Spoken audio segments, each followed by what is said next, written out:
Chapter 7:16. He stood proudly in the field and coldly looked at the hidden fog sect disciples. He didn't place hidden Tiger Lagoon in his eyes at all, as if he were looking down on all others. It wasn't that Cheney was too immersed in his role and thought of himself as a Grandmaster Beast trainer. But in the current situation, he had no choice but to take a tough stance. On the way here from the laboratory, Cheney had made some simple inquiries and observed the expressions of those present. It wasn't hard for him to conclude that hidden Tiger Lagoon was quite fierce. Then, now that their young master had been killed, it could be imagined what the hidden fog sect would do. Once he gave in and allowed Yundai to be taken away, Rongwei and Si Jiao would inevitably grow suspicious of his identity. There was no reason for a Grandmaster to lower his head in front of Hidden Tiger Pool. At that time, he would also be in great trouble. So, whether it was to protect Yundai or for himself, he had to display the aura of a grand expert. Elder C already believed that he was at the grand expert realm. What he needed to do now was to make the entire Hidden Fog sect believe this. The Hidden Fog sect people frowned. Ning Qin was being far too arrogant. Even if he was a Grandmaster level character, he absolutely didn't have the qualifications to be so insolent in front of Hidden Tiger Lagoon. However, Elder C was an exception. His heart jerked, and he was even more certain that the person before him was a Grandmaster-level almighty figure that possessed a status comparable to the divine Tao realm, an existence that stepped into the peak of the world. Impudent, sixth uncle roared. Since you want to protect this demoness, then die. He wanted to use blood and death to intimidate everyone, to let them understand how foolish of a decision it was to become enemies with Hidden Tiger Abyss. As for whether or not he could kill Chenyu, he was just a weak beast trainer. With a flick of his sleeve, there was a flash of light and a tiger beast appeared. Its body was over 20 feet long, and its entire body was pure white. It was Dozhan's guardian beast. But now, perhaps because its master had died, its eyes were filled with savagery and ruthlessness. As soon as it appeared, it howled. Roar! The terrifying tiger's roar was like millions of thunder exploding, instantly resounding in all directions. The array on the surface of the wall lit up, then extinguished and cracked.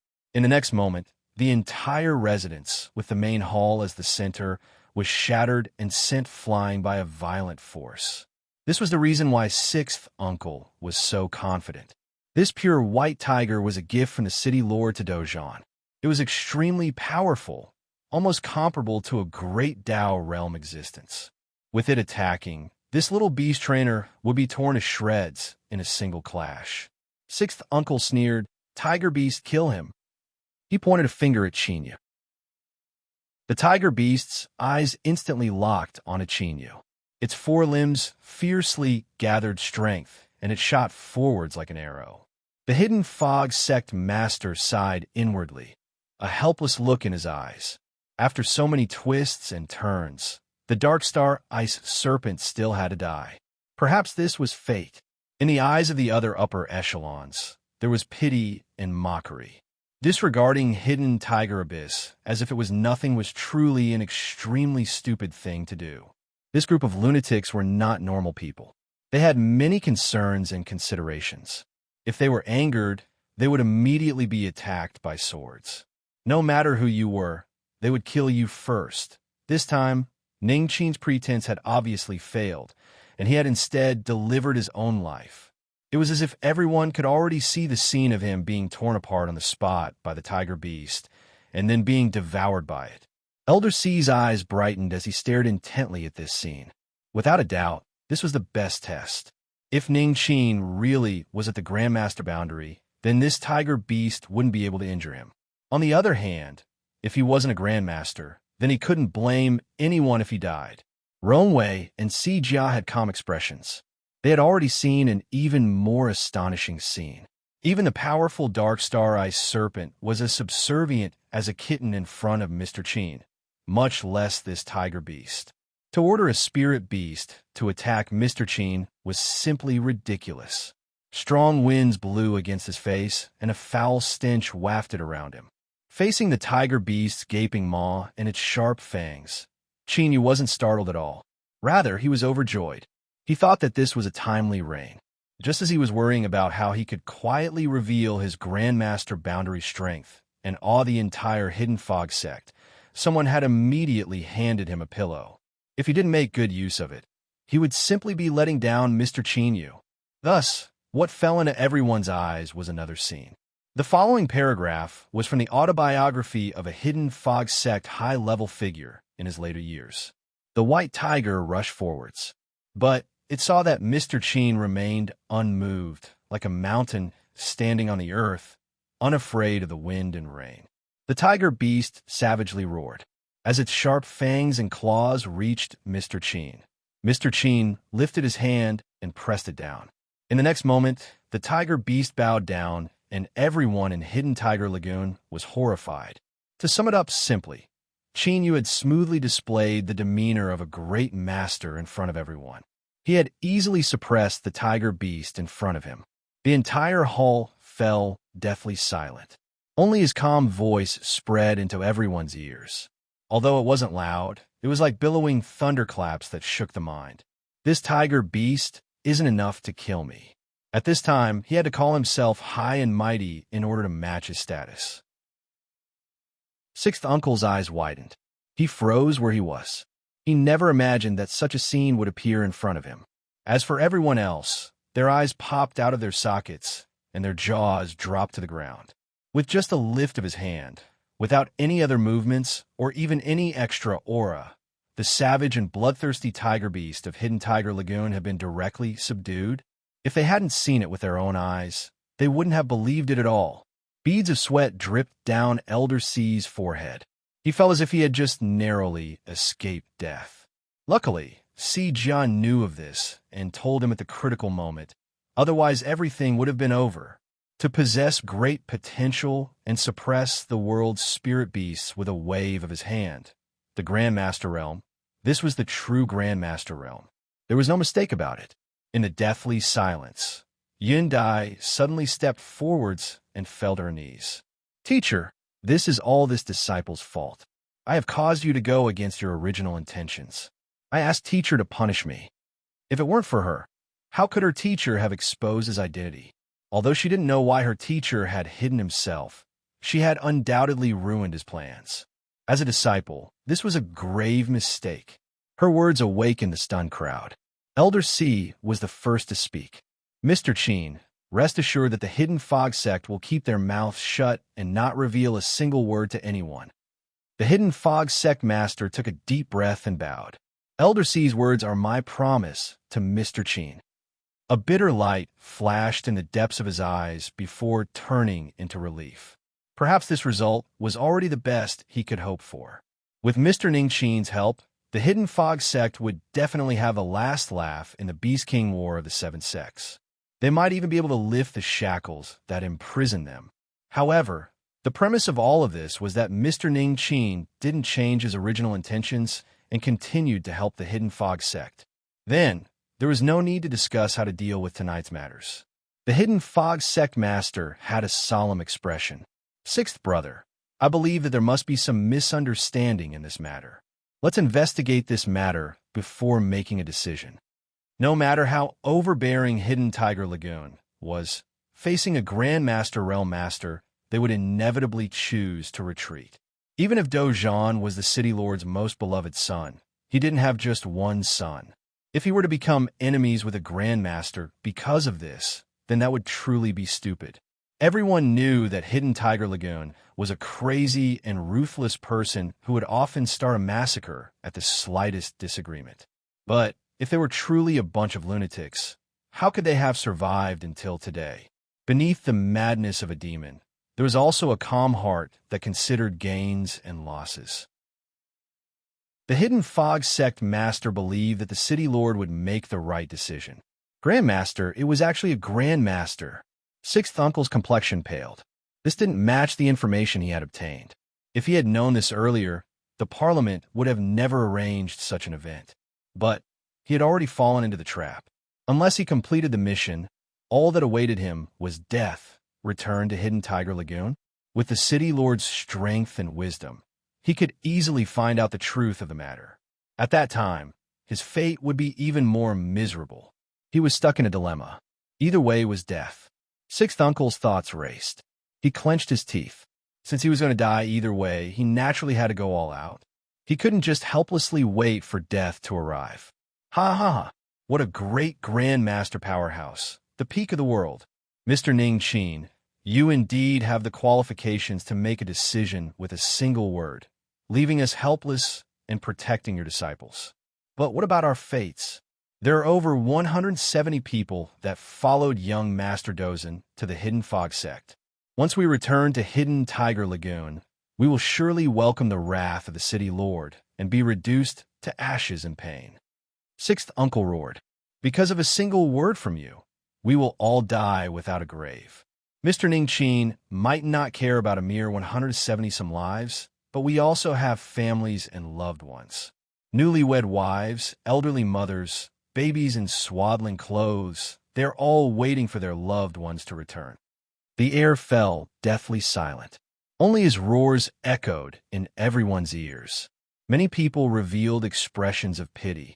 This was because everyone knew that with the cruel and ruthless nature of the Hidden Tiger Lagoon City Lord, this was indeed the final result. Lifting his robes, Sixth Uncle fell to his knees. If Mr. Ning Qin still has a trace of compassion in your heart, then please allow me to try again. I have grasped a secret technique from Hidden Tiger Lagoon that can determine whether or not Miss Yundai is the murderer. Mr. Ning Qin, please rest assured that this technique will only take a short time and it will not cause any harm to Miss Yundai. If she really isn't the murderer, then our deaths will have nothing to do with Mr. Ning Qin. Of course, if Mr. Ning Qin thinks that we are worthless and not worth wasting your precious time, then you can directly refuse, and we will commit suicide in front of everyone in the Hidden Fog sect. First, we will avoid being punished even more horrifying when we return to Hidden Tiger Lagoon. Second, I hope that the city lord can consider the fact that we buried ourselves with the young master and reduce the punishment for our loved ones. The house was broken and the surroundings were empty. As the people anxiously waited in Hidden Tiger Lagoon heard his words, their complexions paled. Mr. Ning Qin, please have mercy on us. Walala. In the blink of an eye, everyone fell to their knees. Even ants struggled to live, much less cultivators. Even if there was only a sliver of hope, they still had to fight for it with everything they had. Qin Yu had a light expression. He looked at the scene in front of him, neither agreeing nor disagreeing. These people from Hidden Tiger Lagoon saw that they didn't have the qualifications to act tough, so they decided to play the pity card. Indeed, this was the best method available. But Qin Yu still felt that something was strange. Sixth Uncle seemed to be staring at Yundai. Was he really so sure that Yundai was the murderer? Moreover, even if he was sure, they couldn't take her away. Would they be able to avoid punishment after returning to Hidden Tiger Lagoon? Dream on. Thus, Sixth Uncle's current actions seemed a bit unnecessary to Qin Yu. But how could such a quick-witted person who had decisively changed his strategy when he saw that things weren't working out? Yundai respectfully said, "Teacher, I didn't kill them. This disciple is willing to accept the examination." A straight body didn't fear a crooked shadow. Her heart was calm. Moreover, with her teacher here, no one would dare to frame her. With her teacher status, he might not care about the lives and deaths of these people in Hidden Tiger Lagoon. But if these people really committed suicide here, then the karma of over 100 lives would wrap around him. It would also negatively affect his teacher's reputation. This was something that Yundai didn't want to see. Qin Yu frowned. He slowly said, "Since this is your own choice, I won't stop you." Sixth Uncle bowed again and again. "Thank you, mister. Thank you, Miss Yundai." Then he revealed an awkward expression. "It's just that what I will be using is a secret technique from Hidden Tiger Lagoon. It is not good to show it in public. I will have to trouble the Hidden Fog sect to prepare a quiet room for me." The Hidden Fog sect master said, "Of course." Sixth Uncle gestured with a hand. "Miss Yundai, please." Yundai nodded and followed behind. Qin Yu, who had been observing Sixth Uncle this entire time, suddenly burst out with a bright light. "Wait a moment. Yundai, come over here. I will give you a few instructions. Don't fall into the trap of others. Just as he spoke, Sixth Uncle's body tensed. He turned around and forced a smile. Mister, I wouldn't dare. Yindai walked over. Teacher, what instructions do you have? Just as she finished speaking, she was grabbed by Chinyu and pulled behind him. Sixth Uncle's face stiffened. Mister, what is the meaning of this? Chapter 717. Sixth Uncle's field of vision darkened, and he nearly spat out a mouthful of blood. What was the meaning of this? The people from the Hidden Fog sect were also left speechless. They thought, with your status, was it really all right for you to turn around and go back on your words like this? Furthermore, your tone of voice is way too self-righteous. Sixth Uncle roared out, Mr. Ningqin, are you playing with us people that are about to die? He was nearly driven mad with anger. He was just about to achieve his goal, but he had failed at the last moment. If he knew this would happen, he would have attacked just now. Perhaps he would have had a chance to capture Yindai. Damn it. What he said just now was just to make him lower his guard. How laughable. He had always believed himself to be intelligent, but it was only at the last moment that he realized this. Chinyu was expressionless. If you want to understand it that way, then I won't object. He tightened his grip, not allowing Yindai to speak. A short sword appeared in Sixth Uncle's hand. The sword point was pointed at his chest, and his face was filled with sorrow and sorrow. If that's the case, then 170-plus people will commit suicide in front of Mr. Ningqin. I hope that our blood can dye your shoes red, so that you will remember today's events. Sijia didn't have any favorable impression of the people from Hidden Tiger Lake. At this time, she subconsciously frowned. It could be seen that most of them couldn't bear to do this. As they looked at Chinyu, there was more or less a bit of anticipation in their eyes. This sort of silent gaze was sometimes a powerful oppression. Unfortunately, it had no effect on Chinyu at all. His expression didn't change. His lips moved as he spat out 2 words, please. His eyes were focused on Sixth Uncle, as if he were waiting for the blade to pierce through his chest and blood to rain down. Bastard. Sixth Uncle clenched his teeth. He was sure that the Chinyu in front of him was different from the people he had met before. He really did have the mood to watch a play. Even if he were to die here, he wouldn't stop Chinyu. Chinyu's attitude had forced Sixth Uncle into a hopeless situation, blocking off all chances of survival.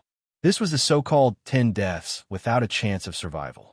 But even if he were to die, Sixth Uncle wouldn't commit suicide. At this time, he hated Chinyu to the bone. The raging anger in his chest caused him to instantly make a decision. The hand holding the sword suddenly clenched, and the sword blade reflected the light in the distance, forming a pale, white waterfall. The surrounding people gasped, and some timid female cultivators closed their eyes, not daring to see what would happen next. But right at this moment, cries of alarm suddenly rang out. Countless people overlapped with each other, and with a rumbling sound, it actually formed a tide of sound. The short sword in Sixth Uncle's hand suddenly flew out from his fingers. It cut through the air with a shrill whistling sound, its speed unimaginable as it shot straight towards Chinyu's chest. Even if I die, I'll drag you down with me. If he could accompany a Grandmaster Beast Trainer to the Netherworld, even if he failed the mission, the Parliament would still consider letting his true family go. Die! Die! How dare you! The Hidden Fog sect master roared out. He lifted a hand and grasped forwards. Boundless energy gushed out from the void, pressing down like a mountain, causing the flying speed of the dagger to plummet. But right at this moment, it released a buzzing sound, and the blade actually began to vibrate on its own, directly tearing apart the shackles. The one in front of him was Chinyu. Sixth Uncle's face flushed red. This was the reason he had the confidence to kill Chinyu. This dagger was bestowed upon him by the Parliament, and it possessed an inconceivable strength. He had already smeared poison on it. As long as it pierced through the skin, he would die without a doubt. Teacher, the moment the dagger shot out, Yindai cried out in alarm. She moved a block in front of Chinyu, but as she moved, she was stopped. Chinyu lifted a hand and pointed forwards. Ding! His finger collided with the tip of the dagger. There was the sound of metal striking metal, followed by a wave of pain. Then a cold aura rushed in. With a light sound, the dagger fell in front of Chinyu. A shallow wound appeared on his fingertip, and dark red beads of blood seeped out. But in the blink of an eye, this bead of blood turned pitch black. Black energy recklessly gathered beneath his skin. Ha ha ha! Sixth uncle happily laughed. Mr. Ningqin, I ask that you accompany us on the road to the netherworld. Yundai cried out in sorrow. She tightly hugged her teacher. How are you? How are you? The entire Hidden Fog sect was shocked. Could it be that a Grand Master would perish today? Chinyu flicked his hand, allowing a drop of blood to fall to the ground. There was a sizzling sound of corrosion. Then, he looked up at the laughing sixth uncle, whose eyes were wide open. Do you find it strange that I haven't died yet? The poison you smeared on the dagger is indeed fierce, but in my opinion, it is nothing more than a dessert.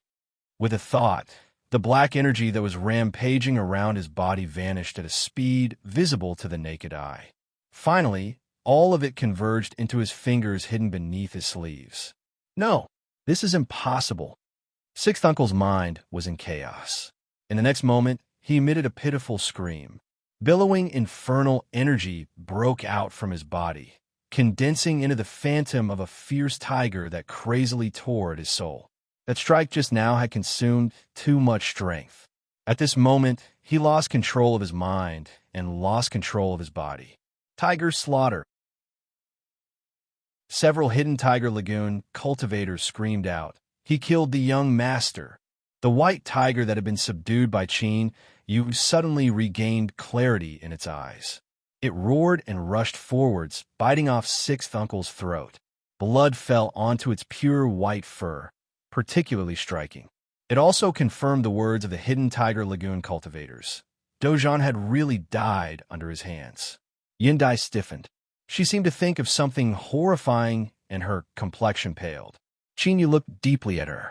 This disciple that he had casually accepted seemed to be hiding some great secret on her body. The entire Hidden Fog sect fell into a state of shock. Many reversals had occurred tonight, but none of them were as shocking as the one in front of them. The one who killed Dojan was actually his old servant, a master from Hidden Tiger Lagoon. Fuck, this was too chaotic. What was the reason? Looking at his actions after killing Dojan, it was clear he wanted to bite Yundai to death. Many people's eyes flashed. No one was stupid. The goal of today's strange play was clearly Yundai. Of course, no one would mention this. Sometimes, pretending to be ignorant was the best choice. The Hidden Fog sect master glanced at Sixth Uncle's corpse on the ground. He cupped his hands together and said, Mister, what should we do next? Chinyu lightly said, since it has been proven that this matter has nothing to do with Yundai from start to finish, then have those people from Hidden Tiger Lagoon leave. Continuing to investigate is their business. He turned and left. Yundai followed behind. At this time, she had already calmed down from her initial panic. Her thoughts raced, and she knew that she had to confess everything to her teacher. Otherwise, no matter how generous her teacher was, he wouldn't be able to tolerate a disciple like her. Yundai's face flushed red, but soon, her eyes flashed with determination. If she handed this matter over to her teacher, she wouldn't hate it. Perhaps this was the best result. Farewell, mister. The people from the Hidden Fog sect bowed. Concerning Mr. Ningqin's matter, I will issue a gag order today. No one is allowed to reveal even half a word. Otherwise, they will be severely punished. Yes, sect master. After tonight's events, the master and disciple clearly needed to communicate. This was the first time Chinyu entered the residence that the Hidden Fog sect had prepared for him. She sank into a soft sofa. Before Chinyu could ask anything, Yundai fell to her knees. This disciple has concealed something from teacher. Please punish me. Chinyu looked at her for a moment. He slowly said, Everyone in this world has secrets that they don't want others to know about. I don't blame you for hiding it.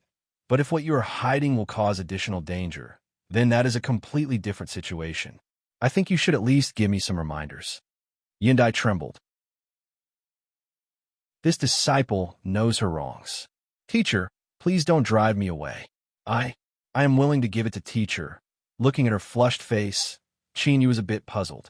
At this time, She wasn't afraid at all and was actually acting shy. Indeed, a woman's thoughts couldn't be guessed with common sense. He lightly coughed and simply ignored her. He said, "Tell me. I'm listening." He had his own methods of judgment. If Yundai still didn't want to speak the truth, then Yu would really be disappointed. Perhaps he really would expel her. Luckily, Yundai had already made up her mind to confess everything. After several breaths of silence, she said, "Teacher, the truth is that Yundai is only my alias. This disciple's real name is Ing Qingju. 10 years ago, the Ing family was an overlord to the north of the Upper Prime Mountain Range. Unfortunately, because of a rare treasure, it led to the extermination of their entire family. Following that, Yundai told a cliché story. It was nothing more than a random treasure that attracted the greed of powerful enemies. Finally, her family was destroyed, and she was the only one left to escape with the treasure. But it was precisely because such events occurred far too often in the world of cultivators that it gave off a cliché feeling. Thinking about a family of several thousand people, only an orphan girl was left behind. From a flower in a greenhouse, she was suddenly exposed to the world of ice and snow. She had to rely on herself for everything and had to hide and hide everywhere. This was a sad and torturous experience that no outsider could understand. Yundai paled. Now, they have found me again. They want to take away the treasure that my Ing family paid with thousands of lives. Yu frowned. Although he had the title of Grandmaster, in truth he was only a calamity immortal who had yet to fully recover from his wounds. In truth, he didn't like too many troubles. But, looking at Yundai's expression that was like a little abandoned beast, he couldn't make a ruthless decision.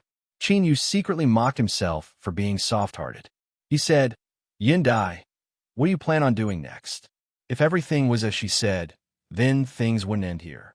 Yundai looked up. "Teacher, I have decided to offer this treasure to you." Yu's first reaction was, "Are you trying to throw the blame on me?" But as he thought about the several thousand lives of the Ing family, he quickly suppressed this thought.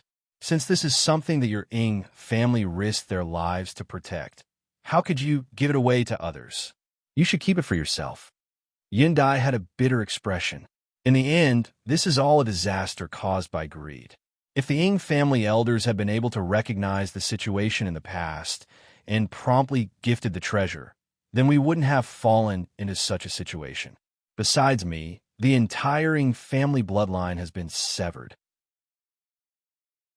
In the world, treasures belong to those who are capable. This is an unchanging truth of the world of cultivators. Only someone as powerful as Teacher can wield it without fear of it being stolen by others.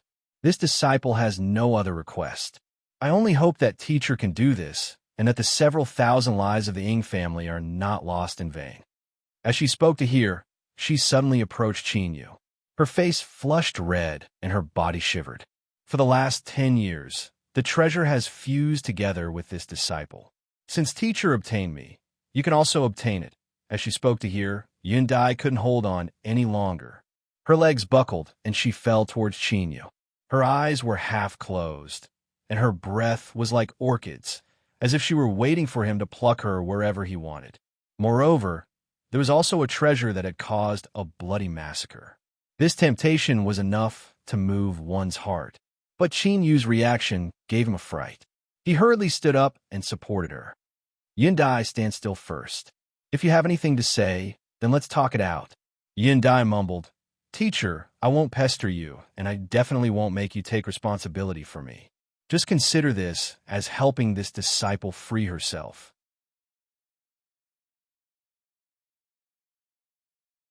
Chapter 718. The low shouts were like the claws of a cat, constantly scratching at Yu's heart. If he said that he wasn't moved at all at this moment, then he would definitely be bragging. But if he wanted to take advantage of the situation and bully his disciple, that was impossible. The reason people were human was that there were things they could do and things they couldn't. Yundai, with a loud shout, Yu galvanized a bit of his blood vitality. Like a morning bell, it penetrated into his mind. Yundai, who was leaning against Yu, instantly widened her eyes. She cried out, and covered her face as she retreated to the side. This was just too shameful. As her mind cleared, Yindai almost couldn't believe that the one who threw herself into her teacher's arms just now was her. Shame, restlessness, fear, all sorts of emotions wove together in her heart. Tears gushed out, and Yindai hugged her knees as she cried. Qingyu let out a breath of relief and took a step back. Seeing that Yindai was only crying, he relaxed. He had actually been able to resist that kind of temptation just now. He really couldn't help but praise his own luck. His face stiffened a little, as he thought, if even these kinds of random thoughts were forming in his mind, it was clear that his heart was in chaos. Qingyu bitterly smiled. He sat down to the side, not disturbing Yindai. There were far too many emotions that had accumulated in her heart, and it was good to vent them all. After a long time, the crying gradually stopped. But Yindai still didn't look up. Qingyu wasn't an insensible little boy. He coughed and said, "All right, it's already late. I'm going to rest first. If there's anything else, we can talk about it tomorrow." The current situation clearly wasn't suitable for further conversation. Qingyu stood up and left. After returning to his room, he heard the sound of footsteps fading away. Luckily, Yindai hadn't come back from the dead and wanted to push him away again. Otherwise, he feared he wouldn't be able to resist this temptation. The night passed without words. Qingyu cultivated. When he pushed open the door, Yindai was already waiting for him in the living room. Her face blushed red. She calmly bowed. "Greetings, teacher." Qingyu smiled. "It's been a long time since I've eaten breakfast. If you can, go and prepare some so that we can eat together." Yindai let out a breath of relief. She quickly said, "Yes, teacher. I will immediately go and prepare." After a round of tossing and turning, when the two of them sat down at the table, Yindai was no longer embarrassed. After taking a bite, Qingyu exclaimed in admiration. Only then did he get to the point. "All right, let's continue our conversation from last night." If he didn't say it, Yindai probably wouldn't have the courage to bring it up again. Yindai stood up and bowed.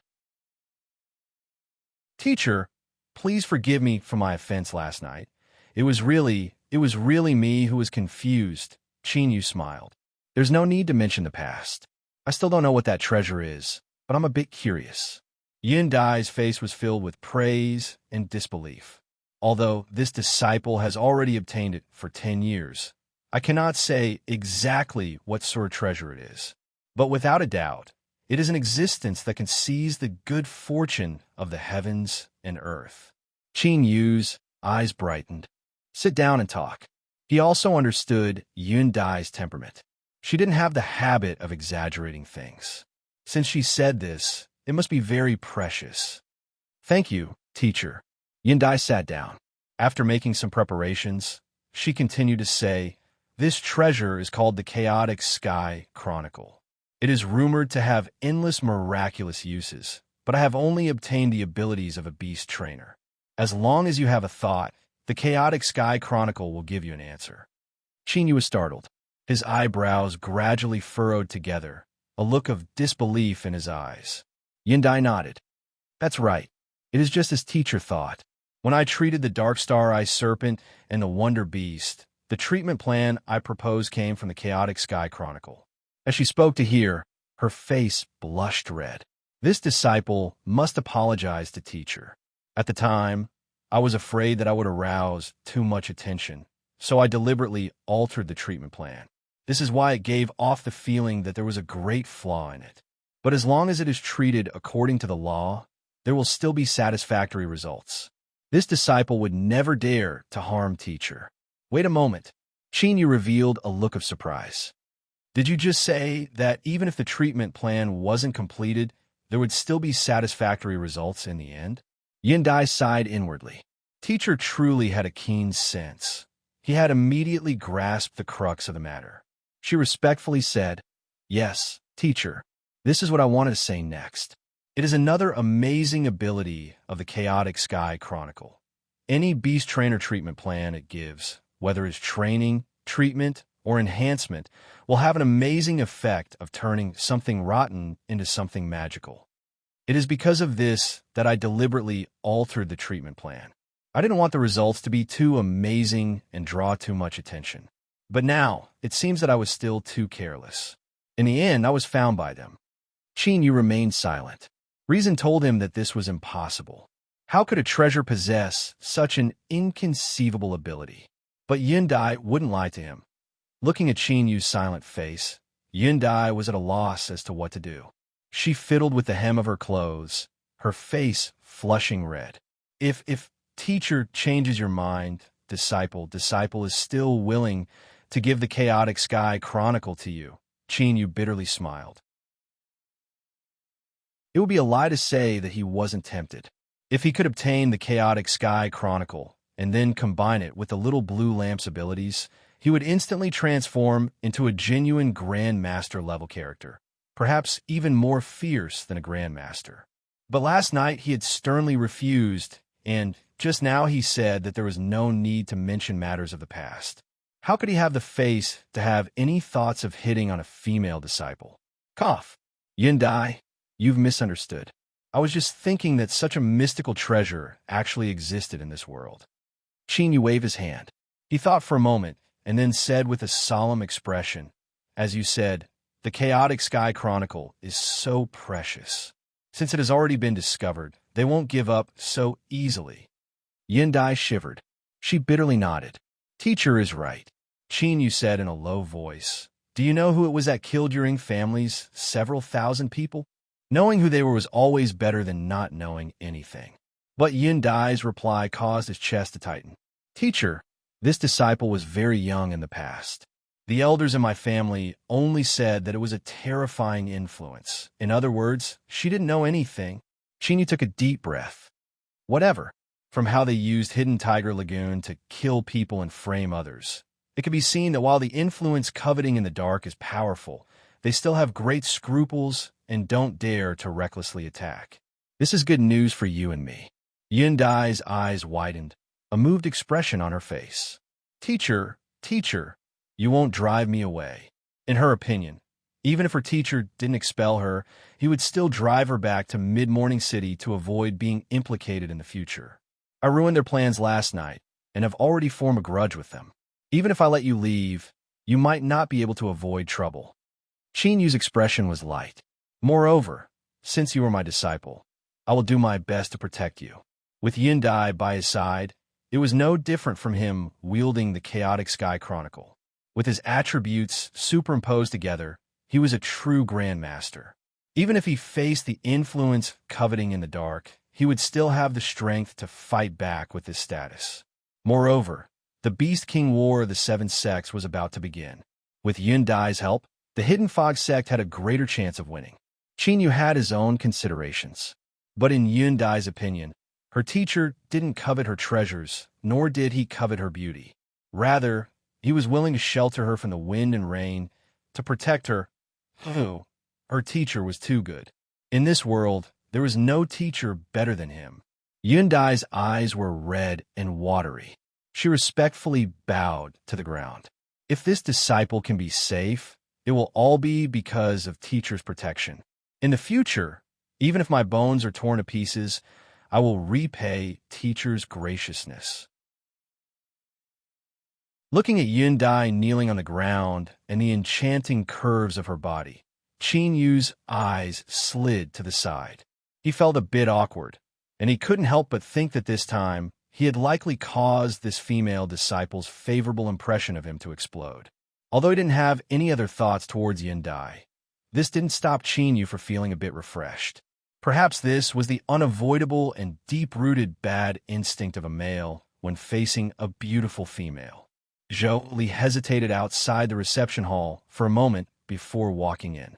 This young girl who came from a small village in the mountains had changed in status and identity. In addition to her increasing cultivation, she had become increasingly beautiful. At this time, she wore a light blue dress that fell on her slim body. When combined with some exquisite and gorgeous accessories, she gave off a noble temperament. Strictly speaking, Zhou Li's current appearance had already surpassed the scope of a maid's. This sort of behavior was originally taboo, but there were rules in this world. As a maid, how could she dress up like this? But Feng Qing was very good to her. Not only did she trust her, but there were times when they were as close as sisters. For instance, the dress Jolie was wearing right now and some of the expensive accessories she wore were all gifts from Fengqing. No one would point fingers at her. Now, within Sky Declaring Pavilion, everyone knew that Miss Fengqing valued one of her maids. No one dared to look down on her in the least. "Miss," I've returned. Fengqing nodded. Looking at her beautiful appearance, her eyebrows furrowed imperceptibly together. She wanted to say something, but in the end she sighed inwardly. Someone was pursuing Jolie. She had already secretly investigated this person and found that he was indeed an outstanding young man with a good family background. If it weren't for this, Fengqing would have already secretly taken action and driven away those people that tried to approach Jolie. Jolie also had pursuers in the past, but this time was clearly different. Fengqing could sense that she didn't dislike this young man, and today's exquisite dress was the best proof of this. A woman would dress up for the man she liked. In all fairness, if she were purely considering her own interests, Fengqing should have stopped her. But during this period of time, she really did like Jolie. After hesitating again and again, Fengqing chose to remain silent. She didn't stop her, nor did she encourage her. After all, you've never revealed your feelings for Jolie. She could not ruin Jolie's beautiful marriage because of her own misgivings. Jolie lowered her head, glancing at her from time to time. Her hands also moved a little more. Fengqing smiled. "If you have something to say, just say it." Jolie blushed red. "I knew I couldn't hide it from Miss. If possible, I would like to ask Miss for several days of leave." Fengqing said, "What? You want to go home and take a look?" Indeed, for two old people to live alone makes one feel worried. If they want to, they can move to Mid-Morning City. "Thank you, Miss." Jolie's blush deepened. "I do want to go see my grandfather and grandmother. But before that, I should go with Ji Yun to the Eastern Plains. He has invited me many times to watch the Beast King battle of the 7 sections. Miss, you know that one of my dreams is to become a true beast trainer, so I agreed." Fengqing's expression sank. "Your relationship with Ji Yun is already Jolie cried out in embarrassment. "Miss, what nonsense are you speaking? I am only friends with him. There is nothing between us." Fengqing relaxed. Although she didn't stop the two of them, she didn't hope for their relationship to have a breakthrough too quickly.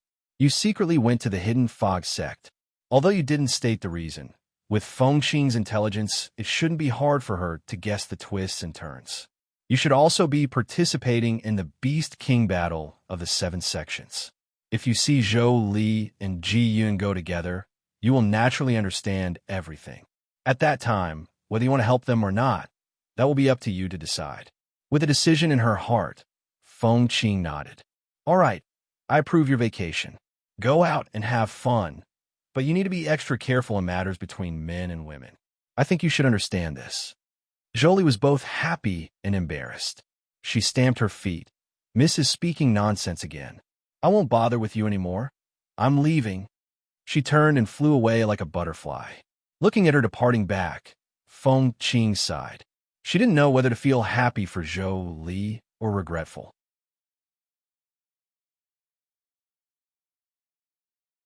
Chapter 719. In the Dark Parliament's mysterious and gloomy hall, the 6 senators gathered together once more. Oriol's clear and tender voice was filled with deep anger. "Before your stupid plan was carried out, I already expected that it would fail. But I never imagined that you would make such a big mistake and nearly expose the existence of the Dark Parliament. Because of your mistake, the Dark Parliament's arrangements in Hidden Tiger Lagoon have been completely destroyed. Someone must take responsibility for this." Limitless gloomily said, "This time, our losses are indeed great. Moreover, Hidden Tiger Lagoon seems to have obtained some evidence. The Dark Parliament must resolve this hidden danger as soon as possible. Otherwise, with Hidden Tiger Lagoon style, the Dark Parliament will face the risk of being exposed." It was clear that this was another troublesome matter. Moonshadow's light and faintly discernible voice seemed to come from far away. "The failure of this mission was due to my lack of consideration. I will properly handle Hidden Tiger Lagoon." Sage nodded. I will leave this matter to Senator Moonshadow.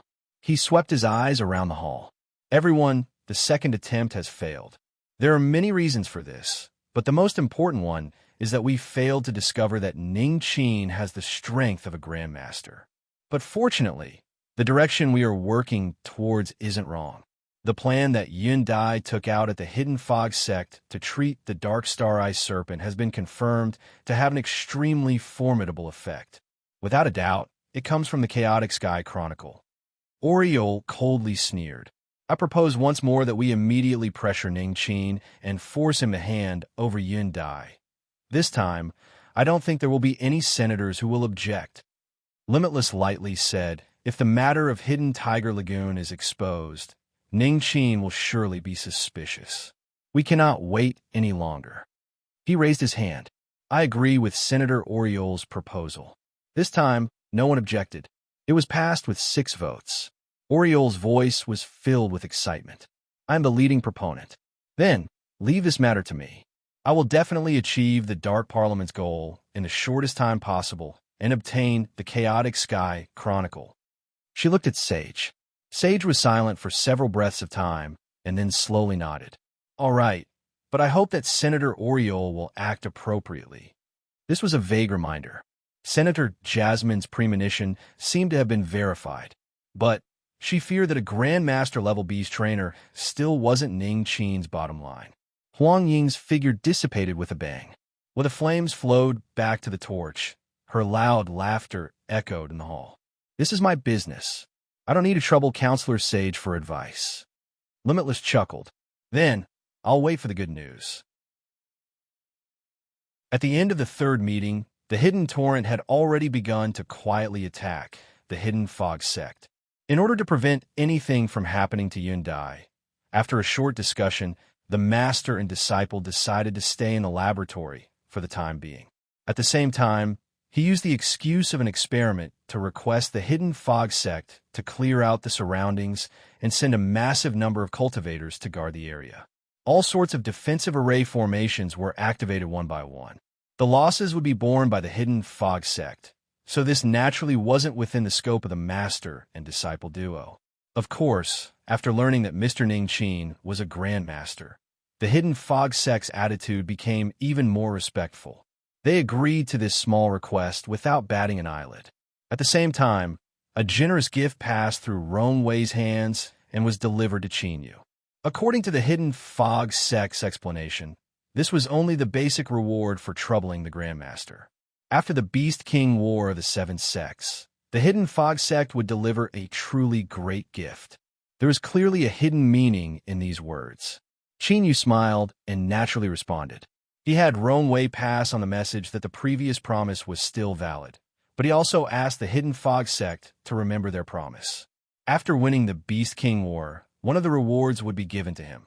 That jade pendant was the key to restoring Qinyu's soul injuries. He absolutely could not lose it. Regarding this, the high-level figures of the Hidden Fog sect had the same attitude. Mr. Ning Qin could rest assured. What nonsense! Mr. Ning Qin was a grandmaster. Even if they ate the guts of a leopard, they still wouldn't dare to go back on their word. Everyone was happy. Within the laboratory, Qinyu sat down cross-legged, not moving at all. He didn't move a single step from the experimental table.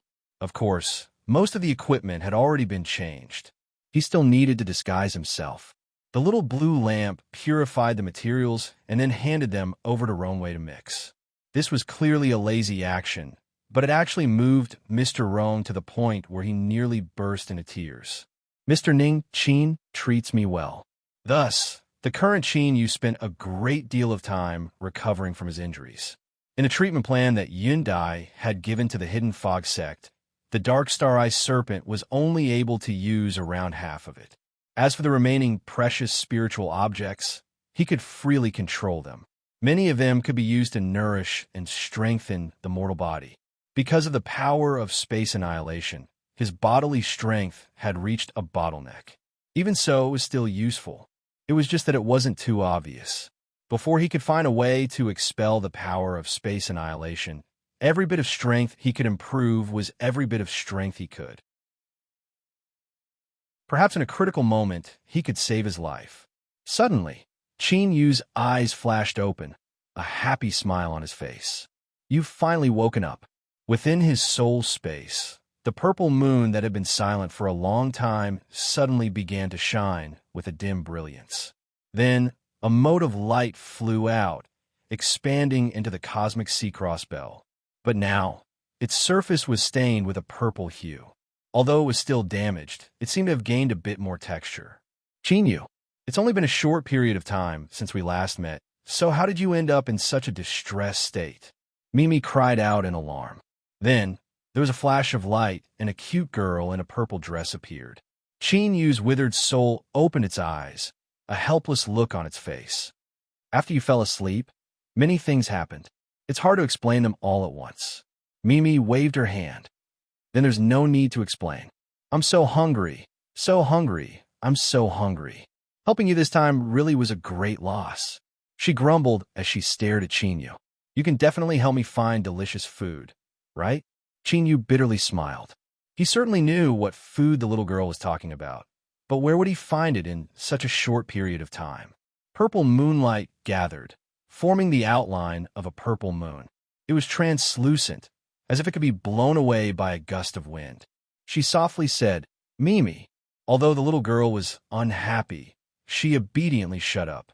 The purple moon continued to say, Qin Yu, we do need to replenish our strength. If possible, I hope you can hurry up and... Her voice suddenly stopped. Her eyes widened as she looked at Qin Yu's soul, a strange expression on her face. Mimi cheered out loud. Yay, I knew it. Qin Yu is a superhuman-shaped food bait. As long as he's around, there will definitely be food. 1, 2, 3. Wow, there are actually 3 full meals. They smell so good, and they must taste amazing. Mine, they're all mine. The purple moon was expressionless. I want one. Quietly, the phantom of a dim blue sun appeared beside her. Although it didn't speak, its attitude was clear. Mimi scowled. She stammered for a long time and then reluctantly nodded. Qin Yu, you have to work hard. It's best if you can attract 10 more like this today. No, even 100 wouldn't be too much. Within the laboratory, Qin Yu's eyes were closed, as if he were immersed in cultivation. At this time, the various tools on the experimental platform began to roll around in the shadows of the illumination array formations, like boiling water. They flowed out and fell onto the ground. As if they were poured into a mold, they rapidly formed 3 figures, a woman and 2 boys. They looked at Qin Yu, their blood-red eyes filled with an irrepressible thirst for blood and greed. Mother, he looks so delicious. Your son is hungry. A boy sucked his finger, constantly shaking the woman's arm. The other boy nodded again and again. Yes, your son is also hungry. The woman had a gentle appearance and a doting expression on her face. You 2 little foodies endure it for a while. You must first complete master's orders before you can enjoy the blood food. The 2 boys revealed looks of fear. It was clear they were afraid of their so-called master. They said in unison, Mother, let's start. As they spoke, they didn't try to hide anything. They simply stood there, as if they weren't afraid of being seen or heard. The woman smiled. Okay. She licked her lips. Mother was also a bit hungry right now. Luckily, this person's blood vitality was abundant. It should be enough for the 3 of them to eat their fill. She led the 2 boys over to Qin Yu's side. The 3 girls held hands and surrounded Qin Yu. Shake and shake, shake to Grandma's bridge. Grandma isn't home, so there's nowhere to eat. Shake and shake, shake to Grandma's bridge. Grandma isn't home, so there's nowhere to eat. Shake and shake, shake to Grandma's bridge. I ask you to be kind and be my meal.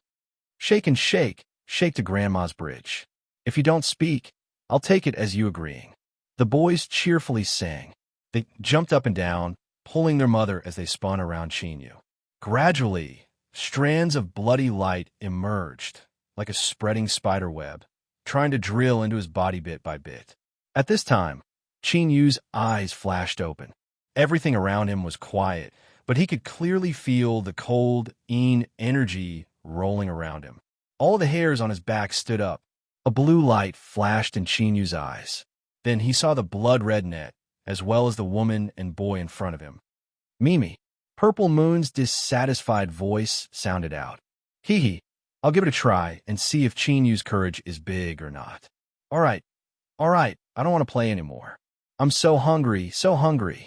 As Mimi spoke, she couldn't help but swallow a mouthful of saliva. A boy suddenly stopped. Mother, I think this person can see us. The song came to an abrupt end. 6 blood-red eyes stared at Chinyu. Indeed, they could see their reflections in his eyes. Roar! The woman and boy exploded at the same time. 3 terrifying figures ran out. They were all over 10 feet tall, as if countless pieces of meat had been stitched together. At this time, they opened their bloody mouths, revealing rows of disorderly fangs as they ruthlessly bit down. But in the next moment, these 3 figures all emitted panic-stricken cries. Each one of them seemed to be grabbed by an invisible hand, instantly losing all strength to resist.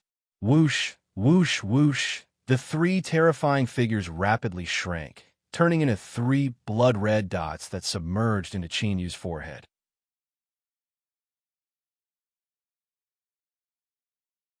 Chapter 720. In a tranquil mountain village, low wooden huts were haphazardly stacked together.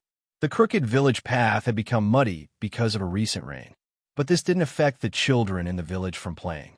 They held wooden spears, wooden swords, or dirty dolls or cloth horses in their hands as they ran around in groups.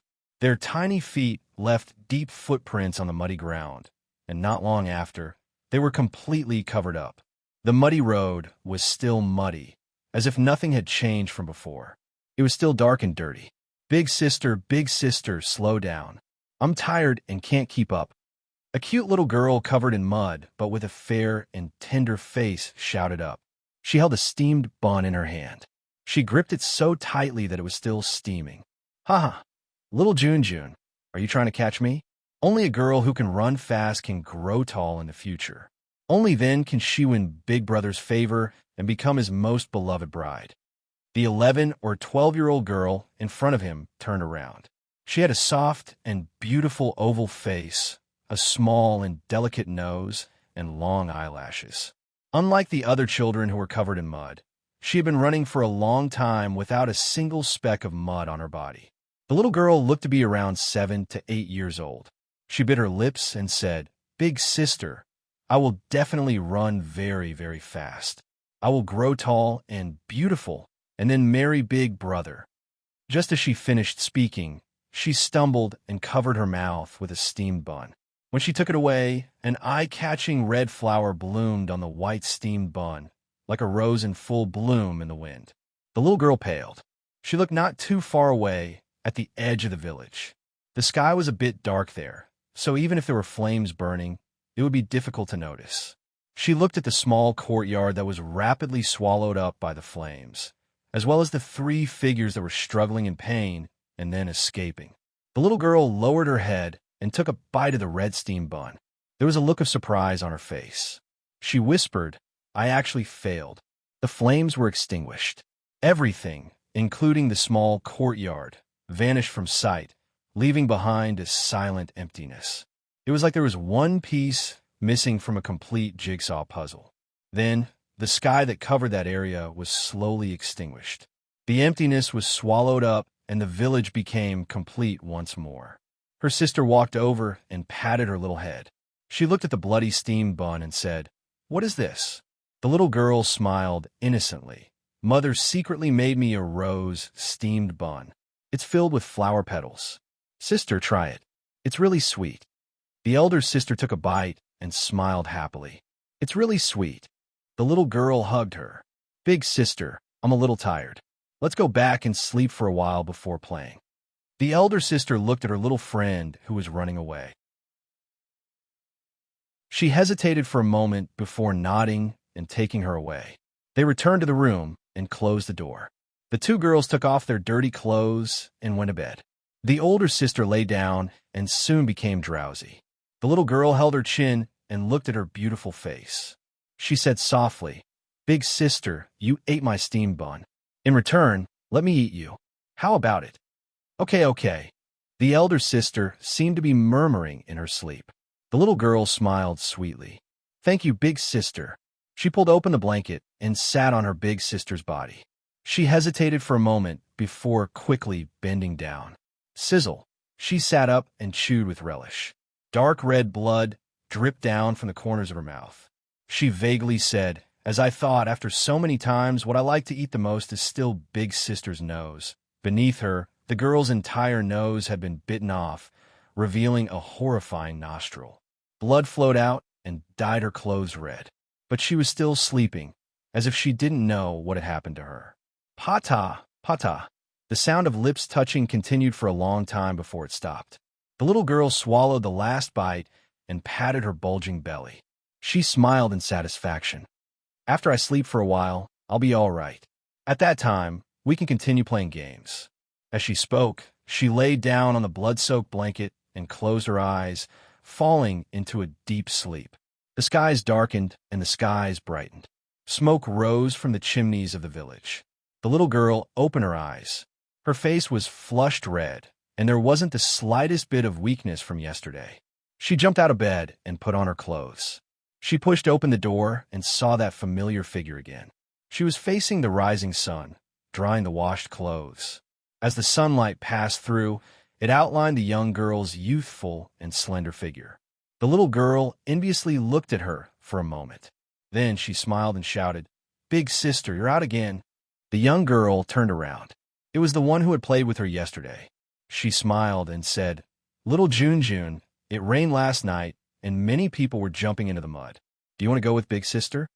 The little girl clapped her hands. Great. I love playing games with Big Sister the most." Pulled by the young girl, the two of them happily ran out the door. The little girl looked at the blazing sun and smiled. The game was about to begin. In a laboratory, there were two more beauties, one big and one small. In particular, the little one chattered incessantly, tearing apart the silence. "Chinyu, you have no idea. That taste, that texture, it was the most delicious meal I've ever had in my life. I nearly chewed on my tongue." Mimi squinted her eyes, happiness written all over her small face. Chinyu was a bit suspicious. Could such an ugly thing really taste good? Mimi's eyes widened. "If you don't believe me, you can ask Big Sister Purple Moon. She is such a cold and aloof person. You didn't see how she ate yesterday. It was simply cough." Purple Moon coughed.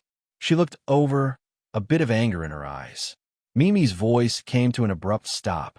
She smiled and shrank her head back, but there was a trace of smug satisfaction in her eyes. She had finally obtained a small handle on Big Sister Purple Moon. Purple Moon helplessly looked away. As if she wanted to change the topic, she explained to Chinyu, "Mimi is right. It was indeed delicious." Purple Moon's face flushed red. By saying this, she seemed to be admitting to Mimi's previous accusations. Mimi immediately stuck out her chest. "See, I wasn't lying." Chinyu smiled and nodded. "It's good that it was helpful to you." This was the first time he saw Purple Moon's embarrassed appearance. It was quite interesting. Of course, he could only say this in his heart. He didn't dare to let Purple Moon know of it. Ever since he experienced Yun Dai's fierceness, Chinyu knew that provoking a woman, especially a smart and beautiful woman, was far too risky. Mimi blinked her eyes. She looked at Chinyu with a gentle and encouraging expression. "You have to work hard and attract more delicacies here. It's best if they're like yesterday. I don't mind the trouble. Really, just do whatever you want." Chinyu was left speechless. Did she really think of him as a human-shaped food bait? But how could he control this sort of thing? As for the three resentful spirits that appeared yesterday, he would call them that for the time being. These three resentful spirits should be related to the hidden influence that was plotting to steal the Chaotic Sky Chronicle. Unfortunately, before he could ask anything, the three resentful spirits were cleanly eaten up by the hungry people. Purple Moon revealed a dignified expression. She thought for a moment and said, "Chinyu, these resentful spirits give me a very different feeling, but I can't say exactly what is different. But you must remember that the master that sent these resentful spirits is definitely not someone you can provoke. I don't know why you formed a grudge with them, but if possible, you should think of a way to resolve this grudge." To explain Purple Moon's words more bluntly, The enemy you provoked was too strong. Hurry up and admit defeat and apologize to them. Otherwise, you might be done for. Yu bitterly smiled. He didn't want to make another powerful enemy for no reason, but even if he wanted to resolve this, he didn't even know who the enemy was. Moreover, how could he resolve this matter? Did he have to hand over Dai with both hands and allow this female disciple who worshipped her teacher and was willing to sacrifice herself to be hurt by others? He really couldn't do such a thing. Looking at Yu's expression, Purple Moon could guess what he was thinking. Her expression became even more dignified. Then you had best be careful from now on. Mimi happily clapped her hands. If I can't resolve it, then that's great. It's best if that person sends more resentful spirits over. I'm still very hungry. Purple Moon glared at her. This brainless little foodie didn't believe that she didn't notice that the resentful spirits from yesterday were different. If someone could control such resentful spirits, how could they be ordinary? It was enough that they suffered a loss once. How could they make the same mistake again? She feared that after this, the enemy would change their strategy. Yu's injuries hadn't healed yet, and they were also in a weakened state. It wouldn't be easy to deal with them. Yu let out a long breath. I've overcome so many great storms and waves, so I'm sure I can do it again this time. I will be careful. You haven't recovered yet, and maintaining your form will consume extra strength. Go back to your soul space and rest. Purple Moon nodded. She grabbed Mimi, who clearly hadn't played enough, and vanished from sight. The laboratory finally quieted down. Yu rubbed his temples. After several breaths of silence, he bitterly smiled. Even he didn't know Purple Moon's origins. But he didn't doubt her mysteriousness and strength at all. The person controlling the resentful spirits was someone that even Purple Moon found difficult to deal with. That would definitely be difficult to deal with. Yu and Purple Moon's thoughts were the same. Since the other party had failed to control the resentful spirits, they would definitely switch to a different method. With how precious the Chaotic Sky Chronicle was, it was more than enough for the other party to fight to the death. In his current state, Yu didn't have too much confidence in himself. He still had to borrow the strength of the Hidden Fog sect. As for the future, he would take things one step at a time. Yu sighed inwardly. He stood up and walked out. He believed that he needed to have a face-to-face discussion with the Hidden Fog sect. Jajage, you killed my wife and child, and you think you can leave so easily? You're far too naive. A deep and strange laugh echoed out. The temperature in the air began to rapidly fall. As Yu reached the door, he discovered that the array formation on the door was entangled in black energy. He could no longer open it. Yu turned around in amazement. He was stunned for a moment, and then a purple light flashed in his eyes. He saw that the shadows of the four supporting pillars around the laboratory flowed out at the same time, gathering in the center and forming a blue-clothed man. He was handsome and elegant. As he stood there, he looked like a gentle and refined scholar. His blood-red eyes seemed to tumble with waves.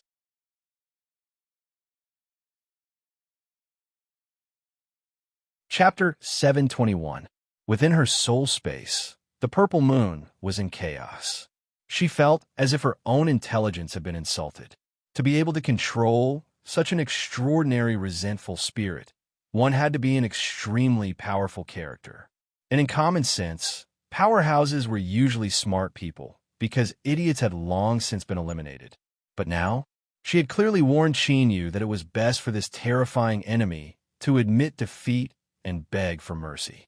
Yet, she had fallen into the same pit twice, and besides the resentful spirit being stronger, there hadn't been any changes at all. But was there any meaning to this? Yeah. Mimi excitedly jumped up and down. In the eyes of someone as hungry as her, intelligence and idiocy weren't important at all. In this world, there was only delicious food that couldn't be let down. Moreover, this was a bigger, more fragrant, and more tasty superfood. She was already drooling. She couldn't wait any longer. Mine is mine, the delicious food is mine. Outside, within the laboratory, Yu was awakened by the movements in his soul space. He subconsciously shouted out, "Wait a minute! He wanted to ask about some information regarding this unknown enemy.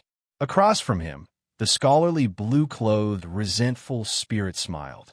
Do you want to beg for mercy? Or perhaps stall for time? Sorry, I won't give you any chances. He snapped his fingers and was just about to make a move when he suddenly felt himself being hugged. He looked down in astonishment and saw a little girl in a purple dress hugging his thigh with all her might, rubbing her head back and forth. Mine, mine, it's all mine. Ever since he had become like this, how many years had it been since anyone dared to approach him? He didn't expect that there would be such a cute girl hugging him so intimately. Inexplicably, the resentful spirit in green clothes was deeply moved from the bottom of his heart. But this feeling only lasted for an extremely short period of time before it was instantly erased from his heart. Cute little girl. He suddenly thought of something, and a chill erupted from the depths of his heart. It was like a bone-chilling wind in the dead of winter, directly blowing into his heart. The blue-clothed, resentful spirit's body that had already lost all warmth felt as if it had been frozen by eternal ice. Roar. With a loud roar, the elegant scholar's image shattered, and a 70 to 80-foot-high, resentful spirit's true form appeared. Just like the three wraiths from yesterday, its body seemed to have been repeatedly torn into countless pieces and then stitched back together piece by piece. That was why it looked so horrifying right now. What caused the vengeful spirit's heart to collapse was that it had already revealed its true form. The cold and murderous aura around it was strong enough to devour the life force of tens of thousands of living beings. However, the little girl lying on its legs was still hugging it tightly with no intention of letting go. Faintly, one could see that her face was filled with even more excitement, and saliva was flowing out of the corners of her mouth. Wait, saliva. The vengeful spirit widened its blood-red eyes and saw the little girl open her mouth. In the next moment, it was as if a rusty iron nail had pierced through its brain. It let out an extremely miserable howl. And the most frightening thing was that it couldn't move. Why was this happening? The little girl's aura was clearly very weak in its senses. Whoa, I feel like I've lived all these years in vain. There's actually such a delicacy in this world. Mine, please don't fight with me. Tears streamed down Mei Mei's face as she chewed and swallowed hard. Schwa, Purple Moon's figure appeared. She first glanced at Qinyu and then faintly sighed. I take back the warning I gave you before. However, to have such a powerful and idiotic enemy seemed to be a very happy matter. As Purple Moon looked at Mei Mei, who was gorging herself on the food, she subconsciously licked her lips. When combined with the desire that flashed on her face, there was a particularly soul-stirring temptation. But in the eyes of the vengeful spirit, this expression was so horrifying that it left it in despair. But soon, the vengeful spirit discovered that its despair was far from reaching its limit. A blue sun phantom appeared. This time, it was different from before. A vague figure appeared within it. It was tall, its curves slim. Qinyu's lips twitched. He always thought that the silent and cold blue sun would be a male. If others were to learn of this in the future, how would they evaluate him? Qinyu obtained the support of the three beauties, and his divine might was unparalleled. He suddenly felt a chill run down his spine. The vengeful spirit cried out miserably. Its massive body began to shrink at a speed visible to the naked eye, and its voice became weak. Mei Mei swore that this was already the limit of her eating speed. But compared to Purple Moon and Blue Sun, she was still at an absolute disadvantage. Woo woo woo, my food. Woo woo woo, you guys eat slowly. Woo woo woo. I can't compete with you. I feel so bad. More tears flowed down Mei Mei's face. As the vengeful spirit saw this, its heart twitched. Are you crying for the food buried in your bellies? As this absurd thought flashed through its mind, it emitted a final pitiful cry before vanishing into thin air. Cough. Purple Moon covered her mouth, trying to maintain her calm. I'm going to rest for a bit. She had eaten far too much. Today, she was finally able to understand just how excited and happy a glutton felt after enjoying good food. Mei Mei slumped to the ground, her hands wrapped around Primeval's belly, not wanting to move. Big Sister Purple Moon, help me up. I can't get up. Schwa. The two vanished from sight.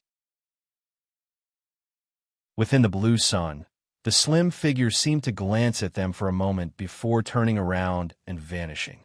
As expected, they were still so arrogant. Chin Yu shook his head. He felt helpless as he watched the three of them leave without even saying a word of thanks. But soon he was stunned. He lifted a hand and slapped between his eyebrows. Damn, in his momentary distraction just now, he had actually forgotten to interrogate them about their origins. It was all because of the three women. They were like the reincarnation of starving ghosts. The speed at which they ate was frighteningly fast. Before he could regain his composure, they had already dismembered the vengeful spirit on the spot. A mistake. This was an absolute mistake. Chin Yu bitterly smiled. As he looked at the place where the vengeful spirit had vanished, he couldn't help but think that if the heavens gave him a third chance, he would definitely grasp it. But was that really possible? To fall into the same pit 3 times, just how stupid would that be? Huh. Chin Yu sighed. He stepped out. He felt that he should first go and negotiate with the Hidden Fog sect. It was the same mountain village. It was the same muddy village road. Children ran around, splashing mud everywhere. A 7 or 8-year-old cute and fair little girl stood where she was with a gloomy expression. The steamed bun in her hands was soaked in blood once more. She raised her head and looked outside the village. It was dark and everything was blurry, but she could clearly see a figure covered in flames. He was screaming miserably, and in the end he was reduced to ashes and completely disappeared. She had failed again. The first time she had been careless, and the second time she had been careful, but the result hadn't changed. This was the first time in countless years that the little girl had encountered such a thorny matter. Little Junjun, what's wrong? You don't look too good. The big sister walked in front of her, worry etched on her gentle face. The little girl nodded. Big sister, I don't feel too well. Let's go home. Okay, what are you holding in your hands? Mother secretly made rose steamed buns for me again, but I don't like them. Big sister, you eat them. Again? Did Mother make them for you before when I didn't know about it? She really is biased. Big sister, is it delicious? Delicious, it's too sweet. Then wait a moment. You have to promise me something in return. Don't worry, for Big sister, it's very simple. Okay. The two sisters left hand in hand. Another day passed. It rained in the night, soaking the clothes that their mother had confiscated yesterday. The big sister woke up early and washed them again. Then, facing the rising sun, she began to dry the clothes piece by piece. Creak! There was the familiar sound of a door being pushed open. A trace of guilt and bitterness appeared in the girl's calm eyes. She thought for a moment and then turned around. Good morning. This sudden greeting startled Junjun, who had been staring at her big sister in a daze. Her eyes widened for a long time before she said, Good morning, big sister. Junjun, it rained last night, and many people are jumping into the mud.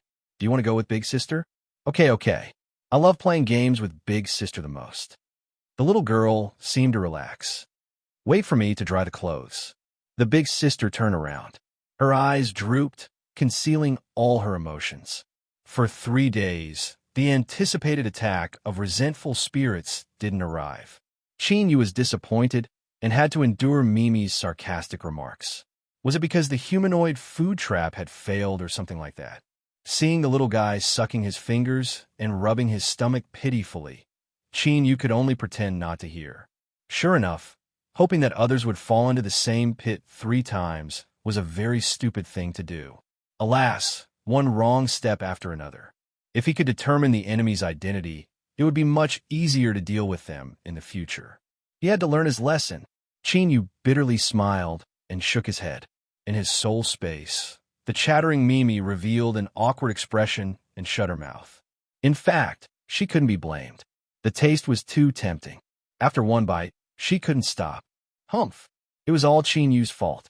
His ability to attract food had greatly decreased. Otherwise, he could have just caught another one. She had already guaranteed that before he obtained useful information, he wouldn't eat first. It was Chin Yu who didn't attract the resentful spirits. It had nothing to do with her. Yes, that was it. Mimi became confident again. but thinking that from now on, it would be difficult for her to eat that delicious food again, she couldn't help but feel disappointed. At this moment, Mimi suddenly discovered that the purple moon above her head seemed to have brightened. Then, the phantom of a blue sun appeared. The sun and moon contrasted with each other, their auras twisting and weaving together. Mimi's eyes widened. This is the purple moon's voice sounded out. "Little guy, hurry up and come over. There's going to be a tough battle." Her tone was dignified, but there was even more excitement and anticipation in her voice. "Ah, ah, ah." Mimi screamed out in excitement. "Wait for me, wait for me." Her figure flashed, and she turned into a purple bell that submerged into the intersecting sun and moon. Chinyu looked around the laboratory in a daze.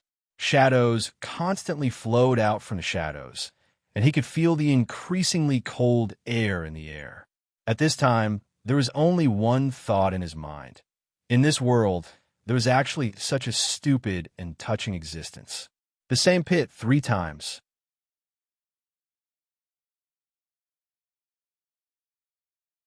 Chapter 722. In the mountain village, the little girl wept 3 liters of blood. Her whole body went limp in the mud. When she lay on her sister's back and walked home, she looked at the 11 courtyards in the village that were engulfed in flames. She wanted to cry, but no tears came out. She had really suffered a great loss this time. No matter how unwilling she was, she had to admit that she had completely failed in this game. If this were to continue, the entire village would probably be destroyed, and they still wouldn't be able to do anything to him. Lying on her sister's back, the little girl closed her eyes. She needed a rest for a long time before she could barely recover. But this matter was definitely not over. All these years, when had she ever suffered such a great loss? "Ningqin, just you wait. I'll definitely teach you a lesson. Just you wait." 4 days later, the Dark Parliament convened a 4th meeting on the matter of obtaining the Chaotic Sky Chronicle. Just like before, there were only 6 senators present. The atmosphere was heavy and depressing, like a sponge that had absorbed too much water. Councillor Oriol's operation had failed. Even though the Parliament had never been able to determine Huang Ying's true strength over the years, she had always been successful in taking action. That was why when Huang Ying volunteered and received permission, Sage seriously reminded her to be careful when doing things. But now, it was clear that Councillor Jasmine's words had been confirmed. Ningqin was not someone to be trifled with. Sage glanced at the silent Jasmine and sighed softly in his heart, because now the Parliament had severely provoked him. Sun Luo's gloomy voice rang out. "Representative Oriol, do you have any experience in failing a mission?" Oriol sneered, her crisp and tender voice filled with hostility. "Senator Sun Luo, are you trying to find out information about me?" Her eyes swept across the people at the round table. "If all of you think the same way, then I'm sorry, but I have nothing to say. Ningqin is an extremely dangerous person.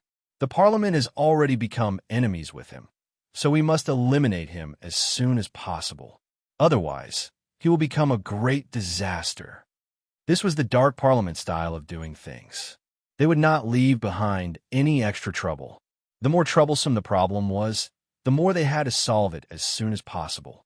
Moreover, with the Book of the Chaos as a lure, the Parliament was not willing to give up, so they would certainly accept her proposal. At that time, Ningqin would have to face the suppression of the entire Covenant of Darkness. No matter how powerful he would not be able to escape the fate of being reduced to ashes. Senro raised his hand. Agreed. He was determined to obtain the Chaotic Sky Chronicle. Dushan was the second to raise his hand. Half of the 6 counselors were in favor. Sage looked at Jasmine, who was still silent. He sighed inwardly and said in a low voice, "I have a different opinion." Huang Ying, Sun Luo, and Lone Mountain immediately focused their oppressive gazes on him. But since he spoke, the sage's choice already expected this. He continued, "Ningqin is a Grandmaster Realm Beast Trainer, and it is likely he has a background that you and I haven't discovered yet. It isn't impossible that the Parliament misjudged his strength. If we kill him, it's very likely that it'll lead to unpredictable consequences. It'll bring great trouble to the Parliament, and it might even expose our existence. Therefore, I propose to send 2 representatives to contact Ningqin and make a final effort to resolve this peacefully. Fellow counselors, this won't take up much time, and it won't expose the existence of the Parliament either. It's just an appropriate display of strength to let Ningqin know that opposing the Parliament is an extremely foolish choice. Jasmine raised her hand. I agree with Senator Sage's determination. In addition, if the proposal passes, I am willing to come forward and contact Ningqin. The temporary speaker had 2 votes, 3 against 3. Around the round table, everyone's eyes gathered. Senator Moonshadow's flaming figure seemed near, yet also far away. After several breaths of time, he looked up and said in a calm voice, I am also a bit curious about this Mr. Ningqin. Sage revealed a smile. Just that, when it appeared on his flaming face, it seemed particularly fierce. He looked around at everyone. If that's the case, then I ask Senator Jasmine and Senator Moonshadow to come forward and deliver an ultimatum to Ningqin. This was indeed an ultimatum. If they couldn't obtain a response, then for the safety of the Parliament, Sage would stop at nothing to destroy him. The Parliament would not allow an uncontrollable threat to exist. Huang Ying screamed, You are wasting our time. Bang! Her figure exploded. Sun Luo and Lone Mountain sneered and left. In the Parliament, the 3 of them basically had the same opinion. As for Sage, Jasmine, Morningstar, and Moonshadow, they were on the other side.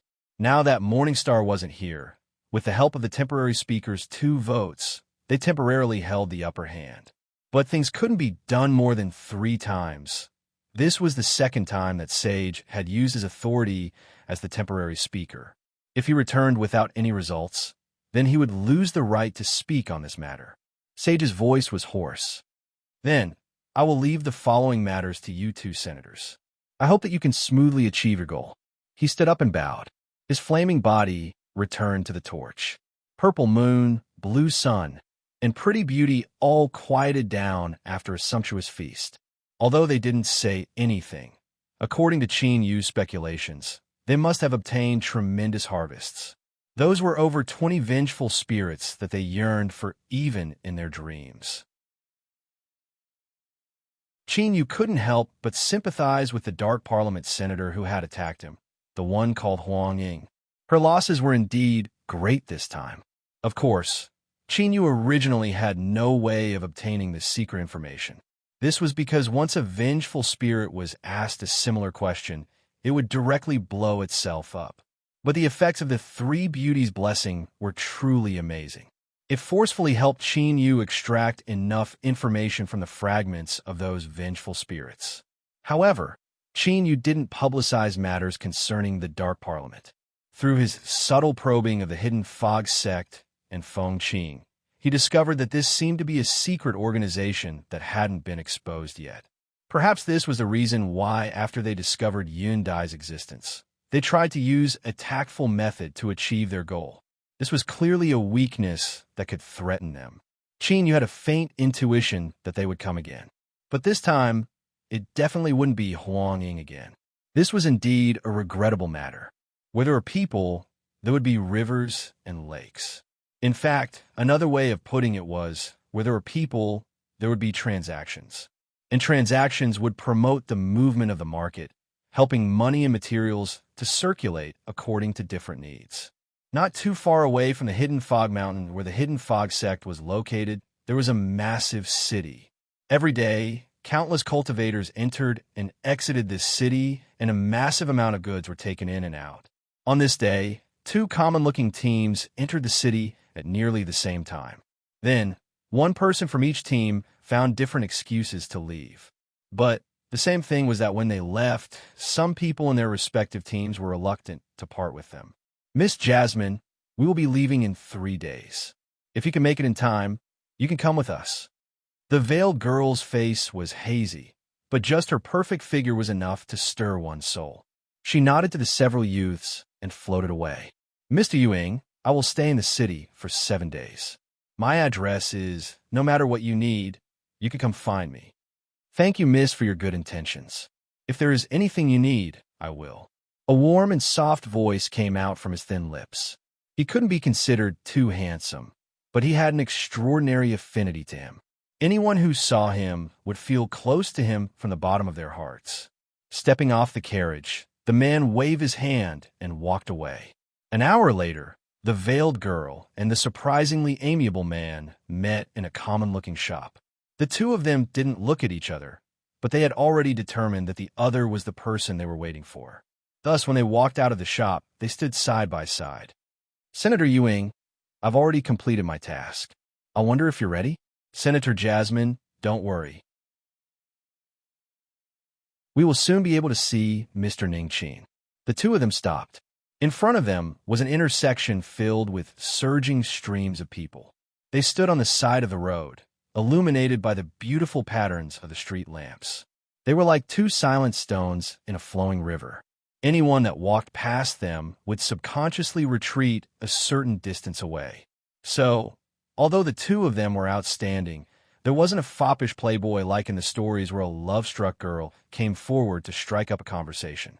Time slowly passed. Qin Yu ordered Yin Dai to stay in a laboratory. Then, he brought several hidden fog sect masters with him. He looked like a rich young master that was about to go out and stir up trouble. 2 hours ago, he had received an invitation letter. The other party had asked him to meet them. Although the letter wasn't signed, it wasn't hard to guess their identity.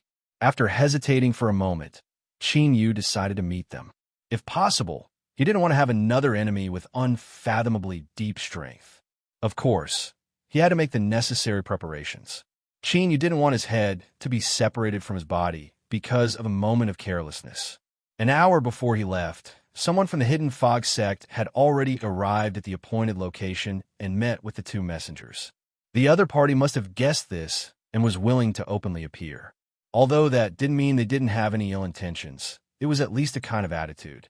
This attitude meant that they were willing to communicate with him. This was the key to Qin Yu's success. Using the Hidden Fog sect's transmission array, Qin Yu soon arrived at the appointed location. At the intersection of the busy streets, he saw a man and woman silently waiting under a street lamp.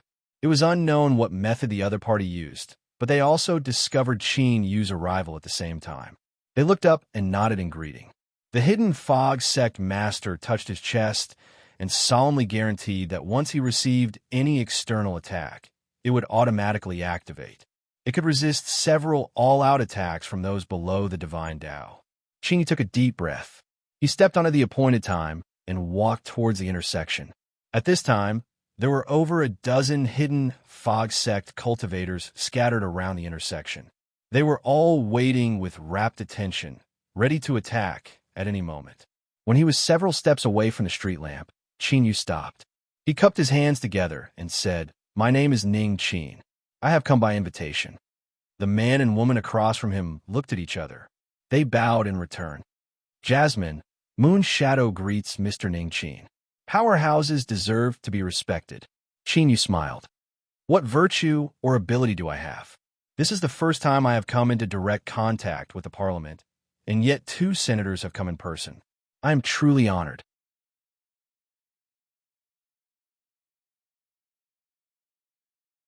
Chapter 723. Before arriving at Hidden Fog Mountain, Yin and Jasmine had made many preparations. Since the two of them had a mission to accomplish, they had to do their best to suppress Qin Yu and make him fear him so that he wouldn't become enemies with the Dark Parliament. But today, under the streetlights, before they could do anything, Qin Yu's words overturned all of their preparations. He knew of the Dark Parliament's existence. Moreover, it was clear that he had a certain understanding of the Dark Parliament. Otherwise, it would have been impossible for him to know their identities as senators. In the deathly silence, Yu Yin's voice sounded out. Just who is Mr.? He began to believe sages guessed that Ningqin had an unknown background. People would leave behind traces wherever they went, much less a large-scale organization. It was only because the Dark Parliament had always been low-key and had cleaned up most of their loose ends that they were able to remain hidden in front of the world. But over the endless years, there were still some influences that had sensed the existence of the Dark Parliament. It was just that for some reason, they had remained silent. Of course, any influence that knew of the Dark Parliament's existence and could remain unscathed was inevitably a peak existence with a terrifying strength. At this time, in Yu'in and Jasmine's eyes, it was highly likely that Qinyu was one of them. If this was true, then he would have to change some of his plans, otherwise it would cause a great storm. Qinyu relaxed. Although he had already prepared himself for the worst-case scenario, avoiding a direct conflict was still the best result. Looking at it now, his plan was correct. He had pointed out the existence of the Dark Parliament at the first moment and disrupted their rhythm, thus temporarily gaining the upper hand. Qinyu's thoughts raced as he savored her words. He said, "It doesn't matter who I am. What is important is that I do not wish to become enemies with the Dark Parliament."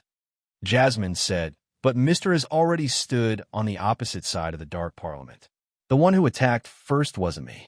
In fact, I never took the initiative to harm the Dark Parliament's interests." Beneath the black robes, Qinyu's voice was calm. "Rather, it was the Dark Parliament that wanted to take away something from my disciple, thus leading to today's situation." The space fell silent once more. This was the second important piece of news that Qinyu had tossed out. She wasn't sure how much he knew. After a moment of silence, Jasmine said, "The things of this world belong to the virtuous, otherwise it will only bring harm." She acknowledged his words, but didn't reveal the slightest bit of actual information. Qinyu lightly said, "The thousands of lives of the Ying family have been sacrificed. Their blood can gather into a lake. Is that not enough?" Yu Yin's eyes narrowed. "Does Mr. know what it is?"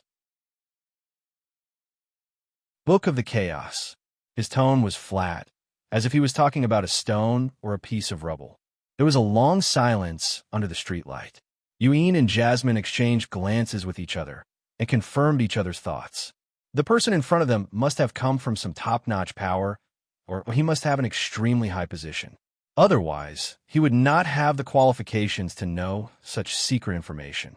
Just what was his goal in taking Yun Dai as his apprentice? If he simply wanted to take away the Chaotic Sky Chronicle, why hadn't he done so yet? These puzzles wove together, covering Qinyu's black robes in a layer of fog. Observing their expressions, Qinyu knew that the deceit he laid down had already formed.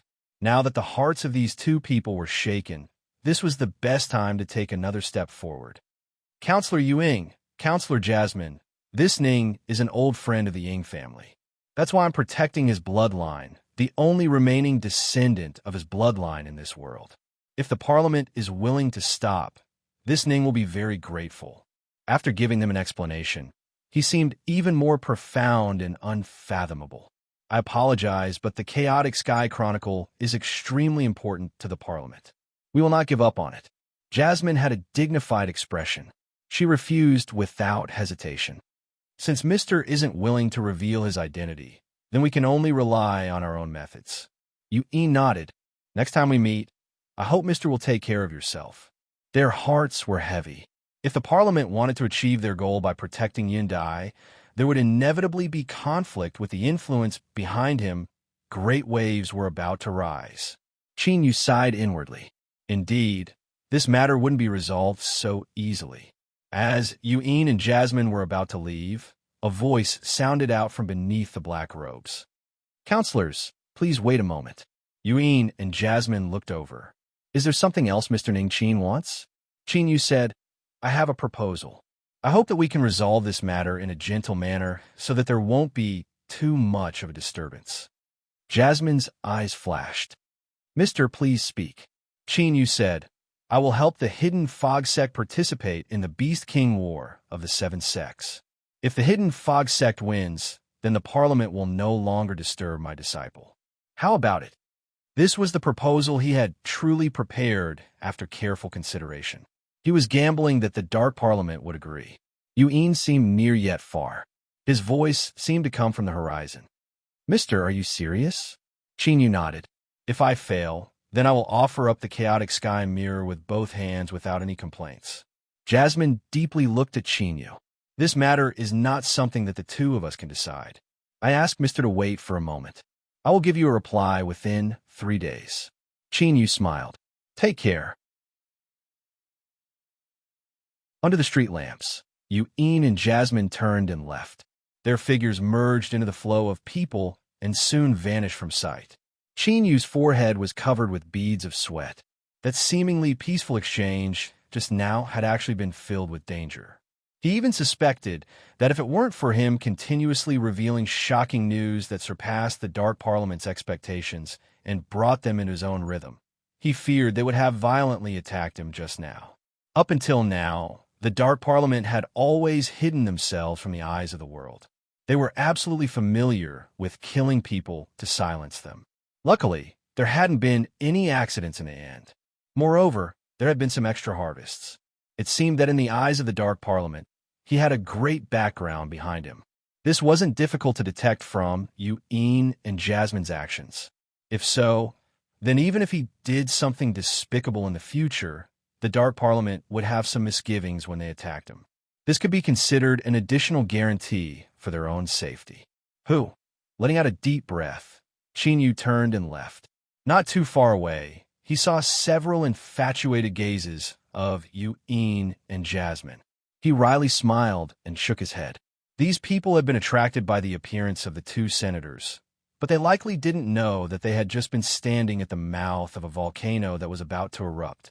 They had taken several trips to the gates of hell. If a conflict had erupted just now, all of them would have been instantly sucked in. At that time, there was no need to think about what would have happened. The hidden fog sect cultivators gathered around. The one in the lead said, "Mister, should we send someone to follow them?" Qin Yu shook his head. "No need. Don't meddle in our affairs. Otherwise you will cause great trouble for the hidden fog sect." This wasn't some alarmist talk. With the Dark Parliament's strength, subverting a sect was far too easy. The hidden fog sect cultivator across from him was covered in a cold sweat. He knew of Qin Yu's status as a grandmaster, so he firmly believed his words. For Mr. Ningqin to give such a serious warning, their background and strength could be imagined. Luckily, he hadn't acted on his own, otherwise it would have been too late for regret. "Let's go." After warning the hidden fog sect cultivator, Qin Yu turned and left.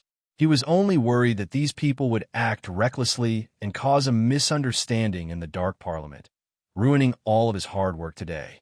Otherwise, what did the life and death of these hidden fog sect people have to do with him? The Dark Parliament was extremely efficient.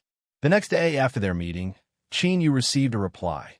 The Dark Parliament agrees with Mr. Ningqin's proposal. We will welcome Mr. Ningqin's arrival on the battlefield of the Beast King War of the Seven Sects. As Qin Yu listened to Yun Dai read out the information from the Jade Slip, he let out a long breath and smiled. As he expected, the Dark Parliament had agreed. Yun Dai was moved, but there was also a bit of worry and restlessness. She asked in a soft voice, "Teacher, are you really confident?" Qin Yu only told her that he had found the influence that was secretly plotting to steal the Chaotic Sky Chronicle, and that he had made contact with them. He mentioned some matters regarding the bet, but didn't go into too much detail. But with Yun Dai's intelligence, it wasn't difficult for her to guess just how strong this other party was. After all, the incident at Hidden Tiger Lagoon was the best evidence. Even someone as powerful as her teacher had been faintly placed in a passive position when facing this other party. They clearly knew that her teacher was a grand scholar realm existence. With how strong this other party was, they must have obtained information, and yet they still dared to agree to the bet. From this, it could be seen that they weren't afraid. Qin Yu smiled. "Don't worry. Since I proposed the bet on my own initiative, I naturally have confidence in myself. With the Dark Parliament's strength, since they had agreed to decide victory or defeat in the Beast King War, they wouldn't do anything else. In other words, the danger alarm had been temporarily lifted." Qin Yu looked at the female disciple who was still frowning.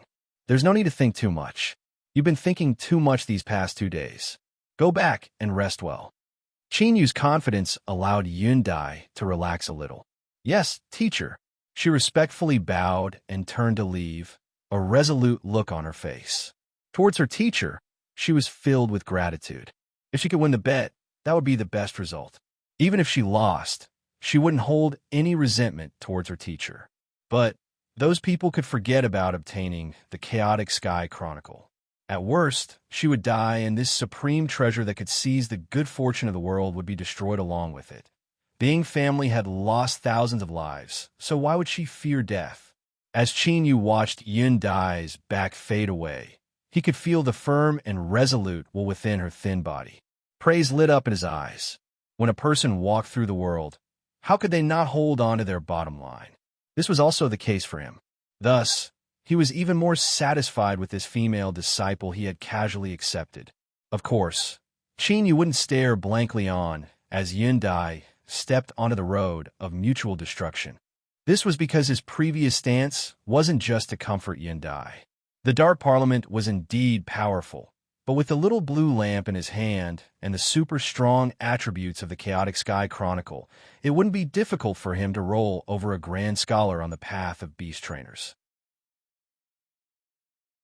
Perhaps the Dark Parliament was confident in this bet, but in Qin Yu's opinion, the moment they agreed, the result was already decided. What he needed to consider now was what would happen after the bet.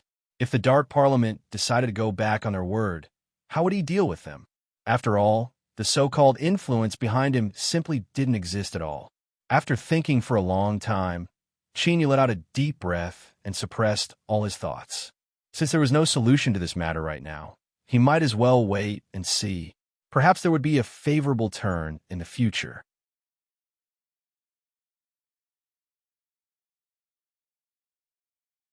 Chapter 724. Zhou Li and Ji Yun left Mid-Morning City. Following Ji Yun's suggestion, they didn't choose to use the transmission array. Instead, they rode a large passenger airship across the upper Yuan mountain range and then entered the eastern plains. The entire journey would take around 10 days. Luckily, they had left early, so they wouldn't miss the wonderful opening of the Beast King War. Zhou Li agreeing to ride the airship was in itself a signal of sorts. Ji Yun became increasingly spirited. Along the way, he introduced the scenery, geography, and the stories of powerhouses that had appeared, displaying his profound knowledge. Zhou Li didn't dislike Ji Yun's closeness, otherwise she wouldn't have agreed to travel with him. But as for whether or not she should confirm her relationship with Ji Yun, Zhou Li still hadn't decided. It wasn't that she was dissatisfied with Ji Yun, she just instinctively believed that she had to be extra cautious in this sort of matter. Zhou Li, the airship stopped not long ago to replenish supplies. That place just happens to produce a strange spirit fruit. After eating it, it can nourish one's body and preserve one's youthful appearance. You can enjoy the scenery first. I will ask if you can buy it on the airship, Ji Yun said with a smile. After traveling for several days, Ji Yun had recommended some food, and each of them had their own unique characteristics. Zhou Li smiled and nodded, but there was one bottom line that hadn't changed. Go. We'll split how much we spend later. This was a rule the two had agreed upon before they set out. They would each bear their own expenses. Ji Yun bitterly smiled and nodded. Zhou Li, will you give me a chance to flatter you? Without further ado, he stood up and left. This was an important reason why Ji Yun was able to obtain Zhou Li's favorable impression. He acted with propriety, expressing his feelings without making her feel pressured in the slightest. Hearing such a confession, even though this wasn't the first time, Zhou Li still blushed. She turned her head through the thick window to admire the white clouds beneath the blazing sun as they rapidly passed by. The mountains were like dragons, with rivers rushing through them. Occasionally, powerful monster beasts would stand atop the peaks and roar at the airship, warning this massive being that had intruded into their territory. To ride the airship through the world and look down at the world below, Zhou Li would never have dared to imagine such a thing a year ago.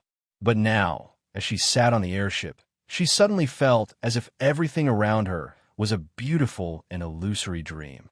As Zhou Li's thoughts drifted away, a figure appeared in his mind without any warning. It was a young man dressed in a black robe. The corners of his mouth curled up in a leisurely and warm smile. He looked very ordinary, but his pitch-black eyes were very eye-catching.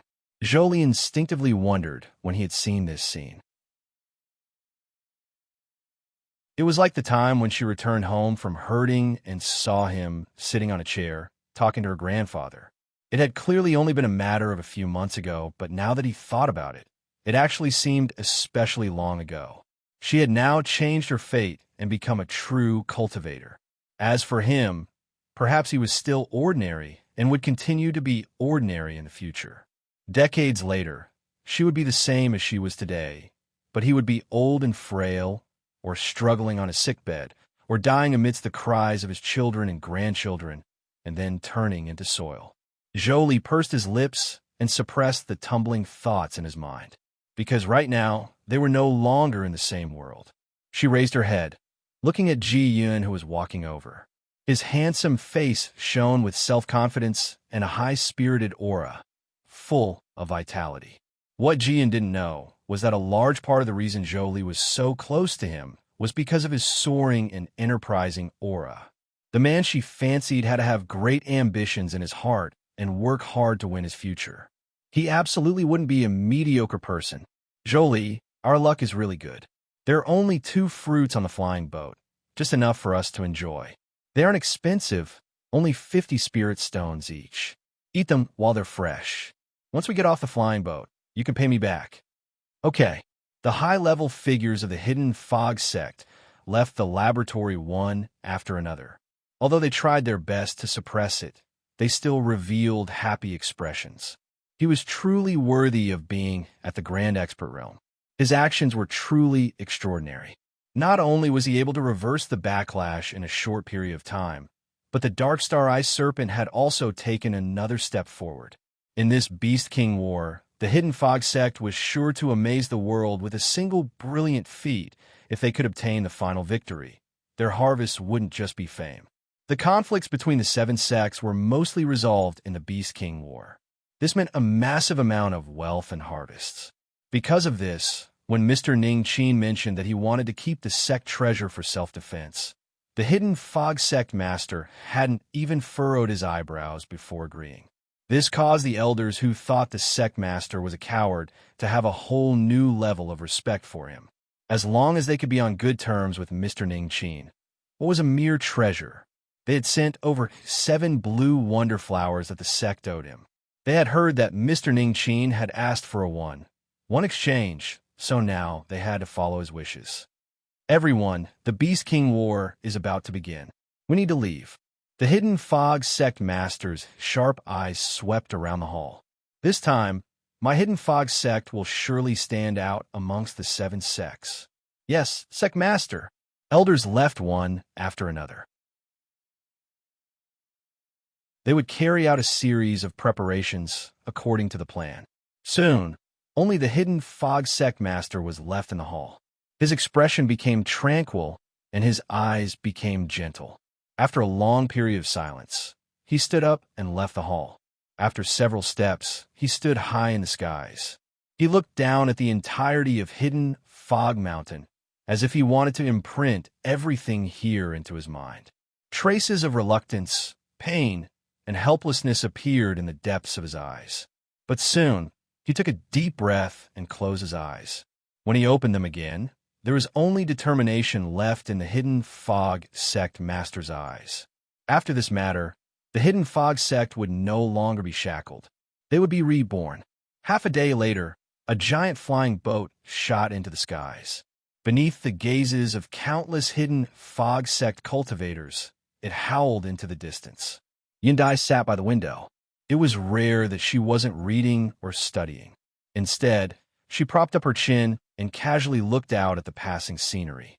Every once in a while, she would turn her head and look at her teacher's closed door, admiration in her eyes. Even on the road, her teacher didn't relax in the slightest. He was the most diligent person she had ever seen in her life. No wonder her teacher could have his current achievements. And the steady composure he displayed in his efforts gave Yundai a great deal of confidence. Her teacher would win. He would definitely win. In a dim hall, the 6 senators gathered around a round table. They had already obtained news that the Hidden Fog sect was leaving. Lone Mountain's icy voice sounded out. The parliament made a bet with Ning Qin to prevent the Hidden Fog sect from becoming the final victor. If all of their participating spirit beasts die, then we will have already won. Yellow Oriole's eyes brightened. This proposal isn't bad.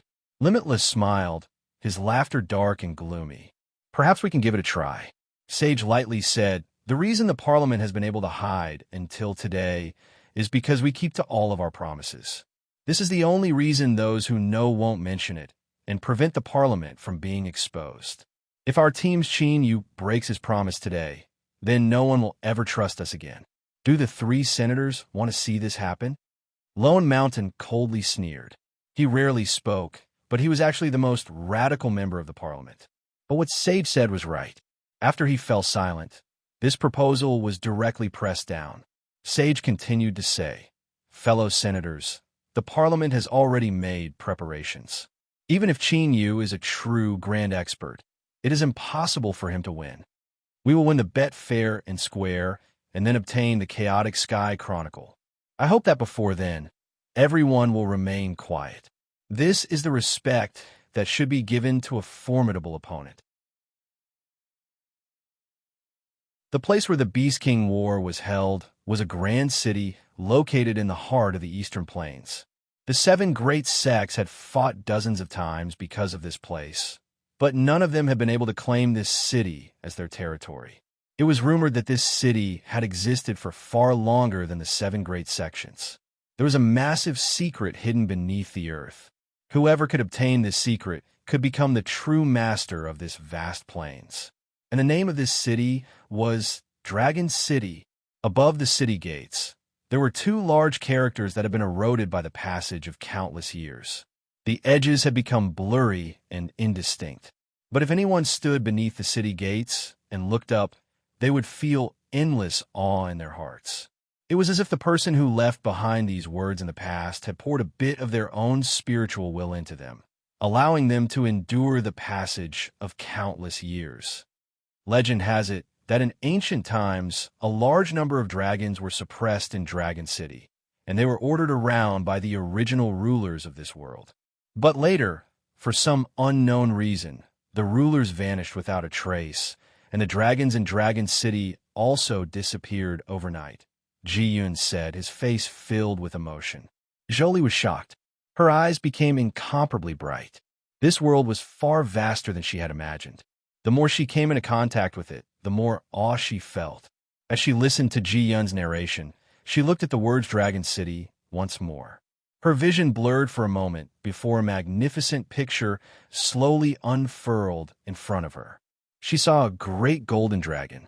It was hundreds of thousands of feet long, and there were giant shackles on its head and horns. It was being controlled by a person as it soared through the highest heavens. Then, the person atop the dragon clenched his fists towards the earth. The entire city rose up from the ground and appeared above the plains. Then, he leapt down from the dragon and stood outside the city gates. He lifted his hand and wrote down 2 words. Ah! Jolie cried out in alarm. The picture in front of her rapidly vanished. Ji Yun stood in front of her, a worried look on his face. What is it? Jolie stared at the words Dragon City in a daze. She constantly recalled the picture she had seen before, because what that person had written down was exactly what she had seen. Could it be that what she saw just now wasn't an illusion, but something that truly happened in the distant past? The guards at the city gates hurried over. The one leading them was a cultivator wearing dragon-patterned armor. He bowed. Miss, may I ask what you saw? Jolie nodded in a daze. I saw an enslaved golden dragon. As for what happened afterwards, she didn't know why, but she didn't speak of it. Perhaps even now, she subconsciously didn't dare to believe it. The dragon-patterned guard flipped his hand and took out a stone. Miss, please place your hand on it. Please rest assured that we have no ill intentions. Beside her, Ji Yun's eyes widened, a look of surprise on his face as if he had seen something unbelievable. He met Jolie's gaze and slowly nodded. Jolie hesitated for a moment. She placed her hand on the stone. In the next moment, there was a dragon's roar, and the phantom of a transparent dragon flew out. The dragon-patterned guard immediately became respectful. He fell to one knee. After 1,700 years, Dragon City has finally welcomed a new guest.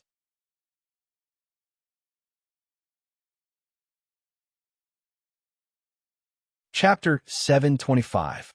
A day later, the hidden fog sect's flying boat arrived at Dragon City. Yindai knocked on a closed door and respectfully said, "Teacher, we're about to arrive." Soon, the faint array formation fluctuations converged and the door opened from within. Chinyu stepped out, a smile on his face. The hidden fog sect's blue wonder flowers were indeed extraordinary. After using 3 of them, he could clearly feel the remnant, annihilating power of space in his body disperse a little. Seeing Chinyu smile, Yindai's mind calmed. She walked to the window and pointed down. "Teacher, this is Dragon City." Chinyu looked over, and his heart skipped a beat. This was because the silent and massive city below gave him a familiar feeling. At this time, a loud and resonant rumbling sounded out from the side, interrupting Chinyu's thoughts. He frowned and just happened to hear a burst of laughter. On the surface of the hidden fog sect's flying boat, many cultivators were frightened and many of them fell to the ground. As they crawled back up, their faces flushed red as they cursed and glared at the flying boat behind them. On this flying boat, a large flag fluttered in the wind. The flag seemed to be soaked in blood, and there was a picture of a centipede and toad fighting on it. The centipede and the toad were pitch black in color. The few strokes seemed simple, but they vividly displayed the charm of the 2 poisonous creatures. It was as if they would jump out of the flag at any time, open their bloody mouths, and devour all living beings. As the hidden fog sect cultivators saw this flag, they stiffened. Although they were still angry, there was a bit more dread in their eyes. Their curses fell to a whisper. Yundai revealed a look of disgust. "Teacher, that is the witchcraft sect. According to what I know of the 7 sects, the hidden fog sect doesn't get along with them." Chinyu nodded. He wasn't a hidden fog sect cultivator, and he didn't have any plans of getting close to them. Both sides only had a cooperative relationship. Since this matter didn't concern him, he didn't care about the current provocation. On the witchcraft sect's flying boat, as they saw the hidden fog sect cultivators' performance, their mocking laughter became even louder. On a tower, a young man in bright red robes leaned against the railing. He arrogantly sneered. With just this bit of courage, it's no wonder the hidden fog sect is declining with each generation. With this sort of trash, do you think you could become enemies with my witchcraft sect? He turned around and looked at the white-haired old man beside him. "Elder Lien, since we've met, we might as well teach them a lesson." Elder Lien hesitated. "Little ancestor, the Beast King War is about to begin. If we waste our strength, it will only benefit others." Little ancestor was not an honorific title, but his own name. When he first entered the witchcraft sect, he had suffered much ridicule because of this name. But soon, he silenced everyone. Step by step, he walked to his current dazzling position. Little ancestor lightly said, "I know what to do." Elder Lien's eyelids jumped up. He cursed inwardly, but didn't dare to reveal anything. He smiled and nodded. "If that's the case, then I ask Little Ancestor to teach the hidden fog sect a lesson." Little Ancestor clapped his hands. In the next moment, a ruthless aura erupted from the witchcraft sect's flying ship, like a volcano, soaring into the skies. Black mist drilled out of the void, rolling and gathering violently. It actually condensed into the phantom of a giant scorpion. Its entire body was pitch black, and it seemed to be able to swallow all the light that approached it. The surrounding space suddenly became dark. An extremely terrifying aura erupted from the giant scorpion phantom. It carried with it an absolute natural suppression that covered the hidden fog sect's flying ship. Spirit beasts whimpered in fear from within the flying ship. 5 auras appeared, each of them condensing into phantoms of their true forms that shivered in midair. "Ha ha ha!" Wild laughter spread out from the witchcraft sect's flying ship. The hidden fog sect spirit beasts are only at this level, and yet they still have the face to participate in the Beast King War. Their skin is really thick. Once my sect's spirit beasts are angered, all the hidden fog sect spirit beasts will bow their heads. Hurry up and return home.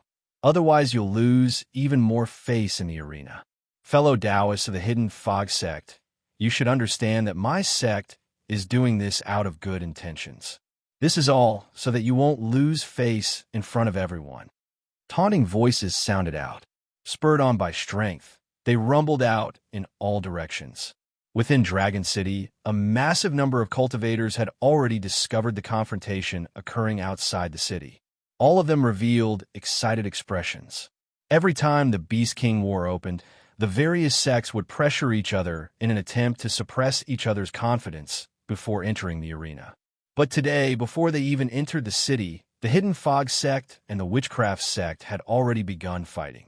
The only pity was that the scene of them being completely crushed wasn't interesting at all.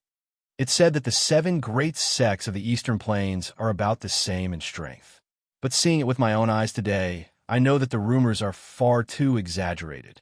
That's right. The Hidden Fog sect spirit beasts were completely crushed.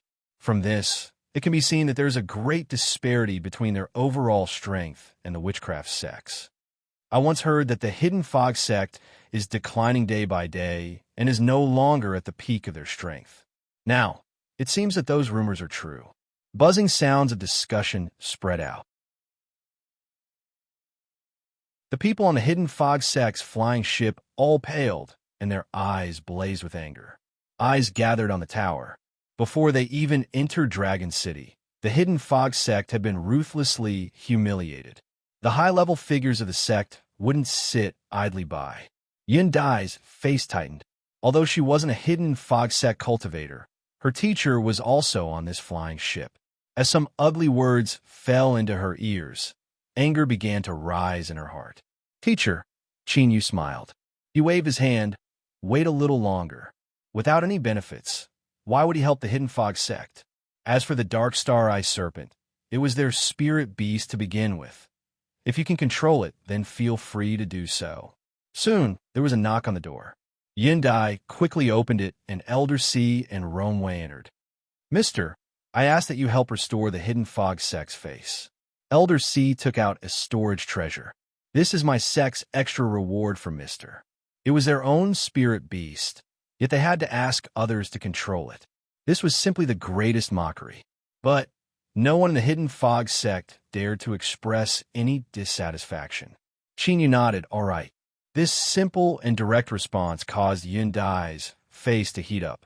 "Teacher, if you did this, wouldn't it damage your own dignity? You should know that you are a Zongshi through and through." If Qin Yu knew what this female disciple was thinking, he would have snorted disdainfully. What was dignity?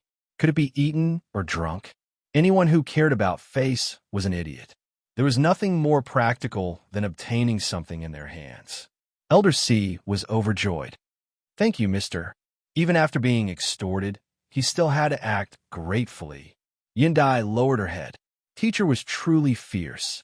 In truth, this was normal. Compared to paying Qin Yu, the Hidden Fog sect's face was clearly more important. Otherwise, before they even entered Dragon City, their own spirit beast would be pressed to the ground and begging for mercy. At that time, they might really have to turn around and return home.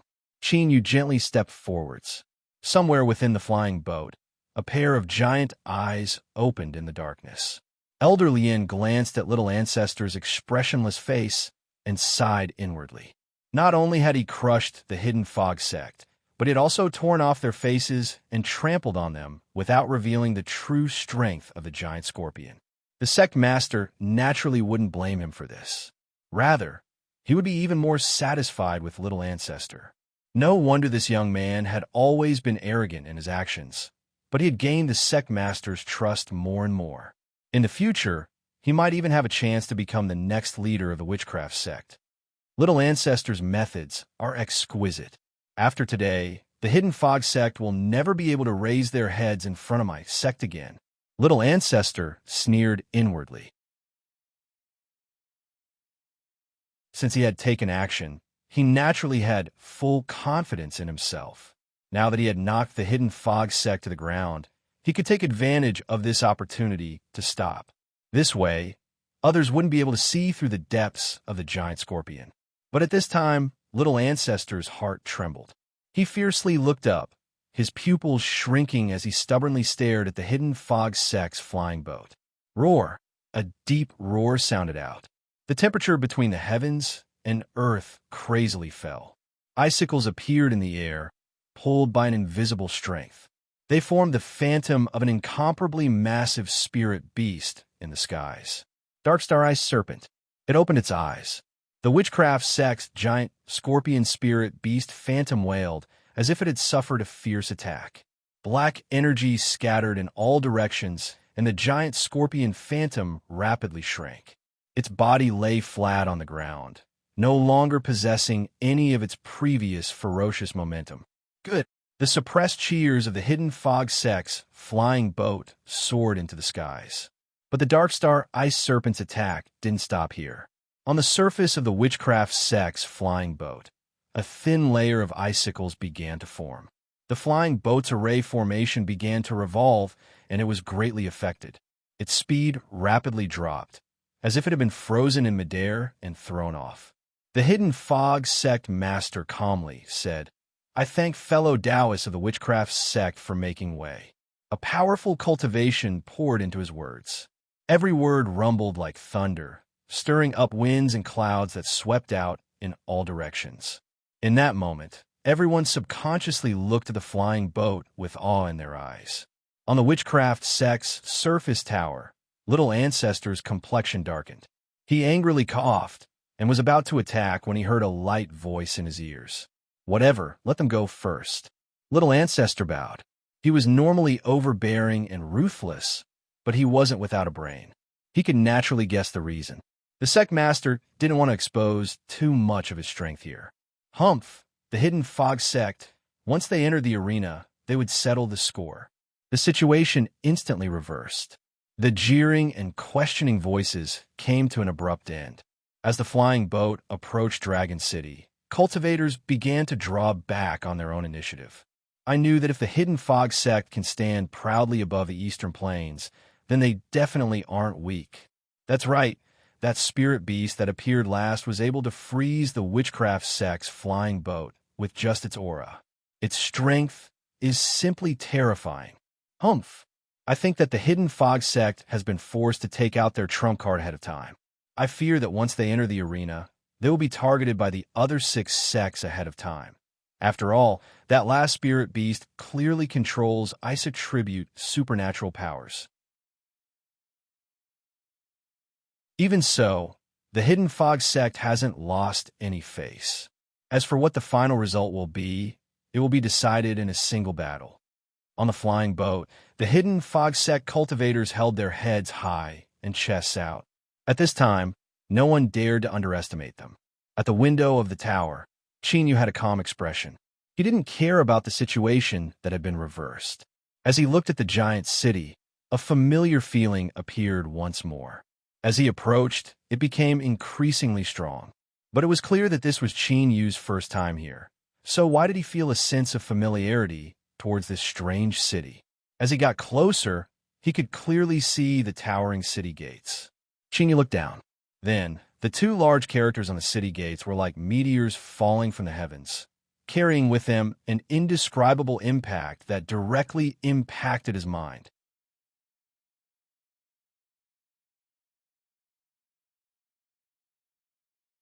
Chapter 726.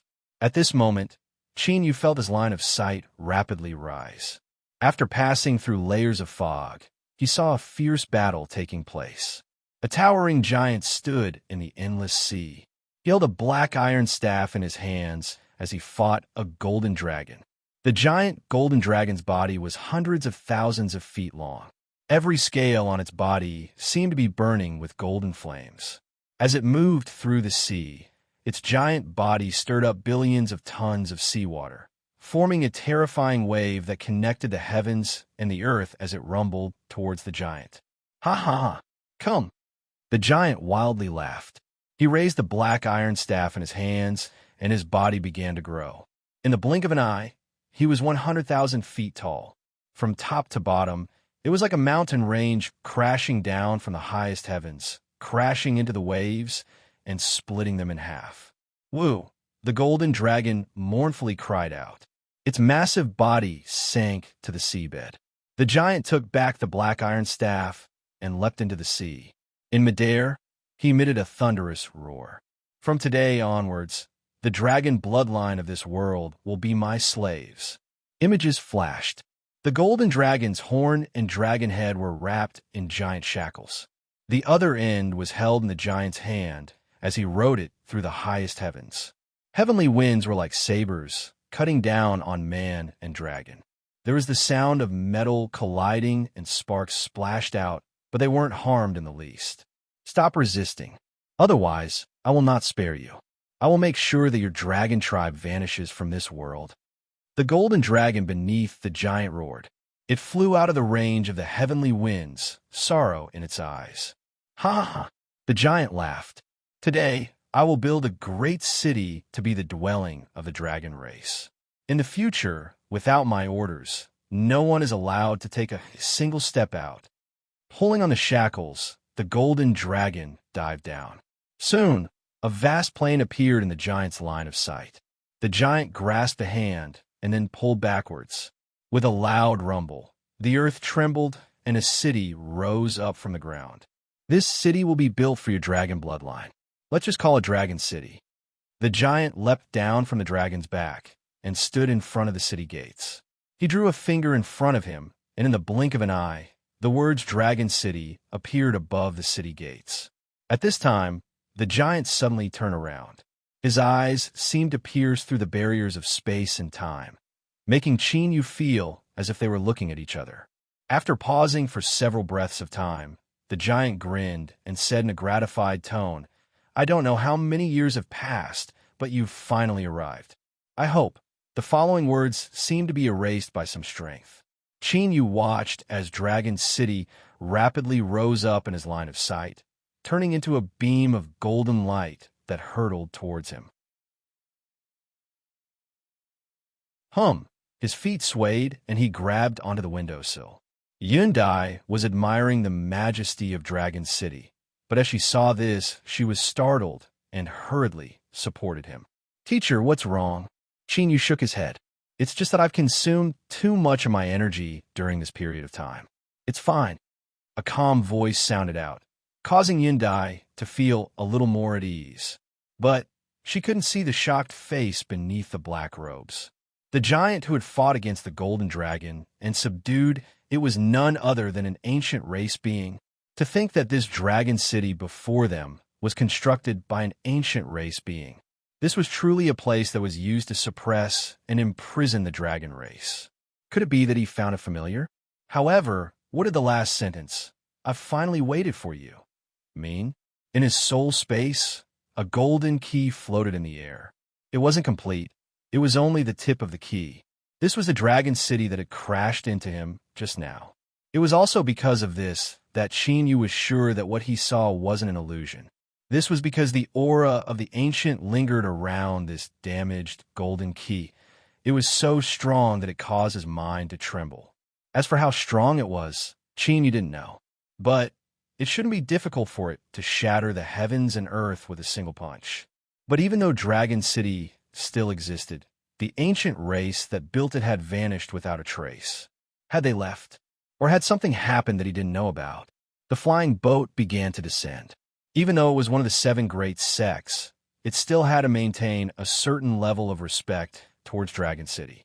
Chinyu lightly ordered, Yundai, after we enter Dragon City, help me gather some information regarding the origins of this city. Yes, teacher. A long time ago, Dragon City had its own protectors. They called themselves the Shadow Clan. From the day that their clansmen were born, they would never take half a step out of the boundaries of Dragon City. Jolie was currently at the Shadow Clan station. She received the highest level of hospitality. After a luxurious banquet, the Shadow Clan patriarch invited her to enter the holy temple. The doors that had been covered in dust for many years slowly opened with the prayers of the Shadow Clan members. Jolie stood in front of the long stone steps. She looked up at the magnificent holy temple, a look of hesitation on her face. Lord Patriarch, I still don't understand why I was chosen by Dragon City. Perhaps you should examine me once more to avoid any mistakes. The Shadow Clan patriarch was tall and had a dignified appearance. He faintly smiled and said, Miss Jolie, there is no need to worry. If Dragon City chose you, there must be a reason for it. There is no mistake about this. A fluctuation flashed deep in his eyes. In truth, the Shadow Clan patriarch also couldn't figure out why Dragon City, which had been silent for almost 2,000 years, would choose such an ordinary woman. There was nothing on her that met the conditions recorded in the clan's records. The Shadow Clan patriarch suspected that perhaps it was because someone at her side had given her the ability to sense Dragon City. But through his previous inquiries, he learned that Zhou Li's background was ordinary. This severed any possibility of a bloodline, and the man beside her also didn't meet the conditions. Of course, the Shadow Clan patriarch wouldn't question Dragon City's ability. Since it chose this woman, there must be a reason. Ms. Jolie, please follow me. After a moment of silence, Jolie followed behind, her fists clenched beneath her sleeves. In truth, she was extremely excited at this moment. Before entering the Shadow Clan station, Jian had explained to her a few things about being a true guest of Dragon City. That was an extremely glorious status. Just this point alone was enough for her status to rise dramatically. She would have a chance to enjoy an even higher level of scenery.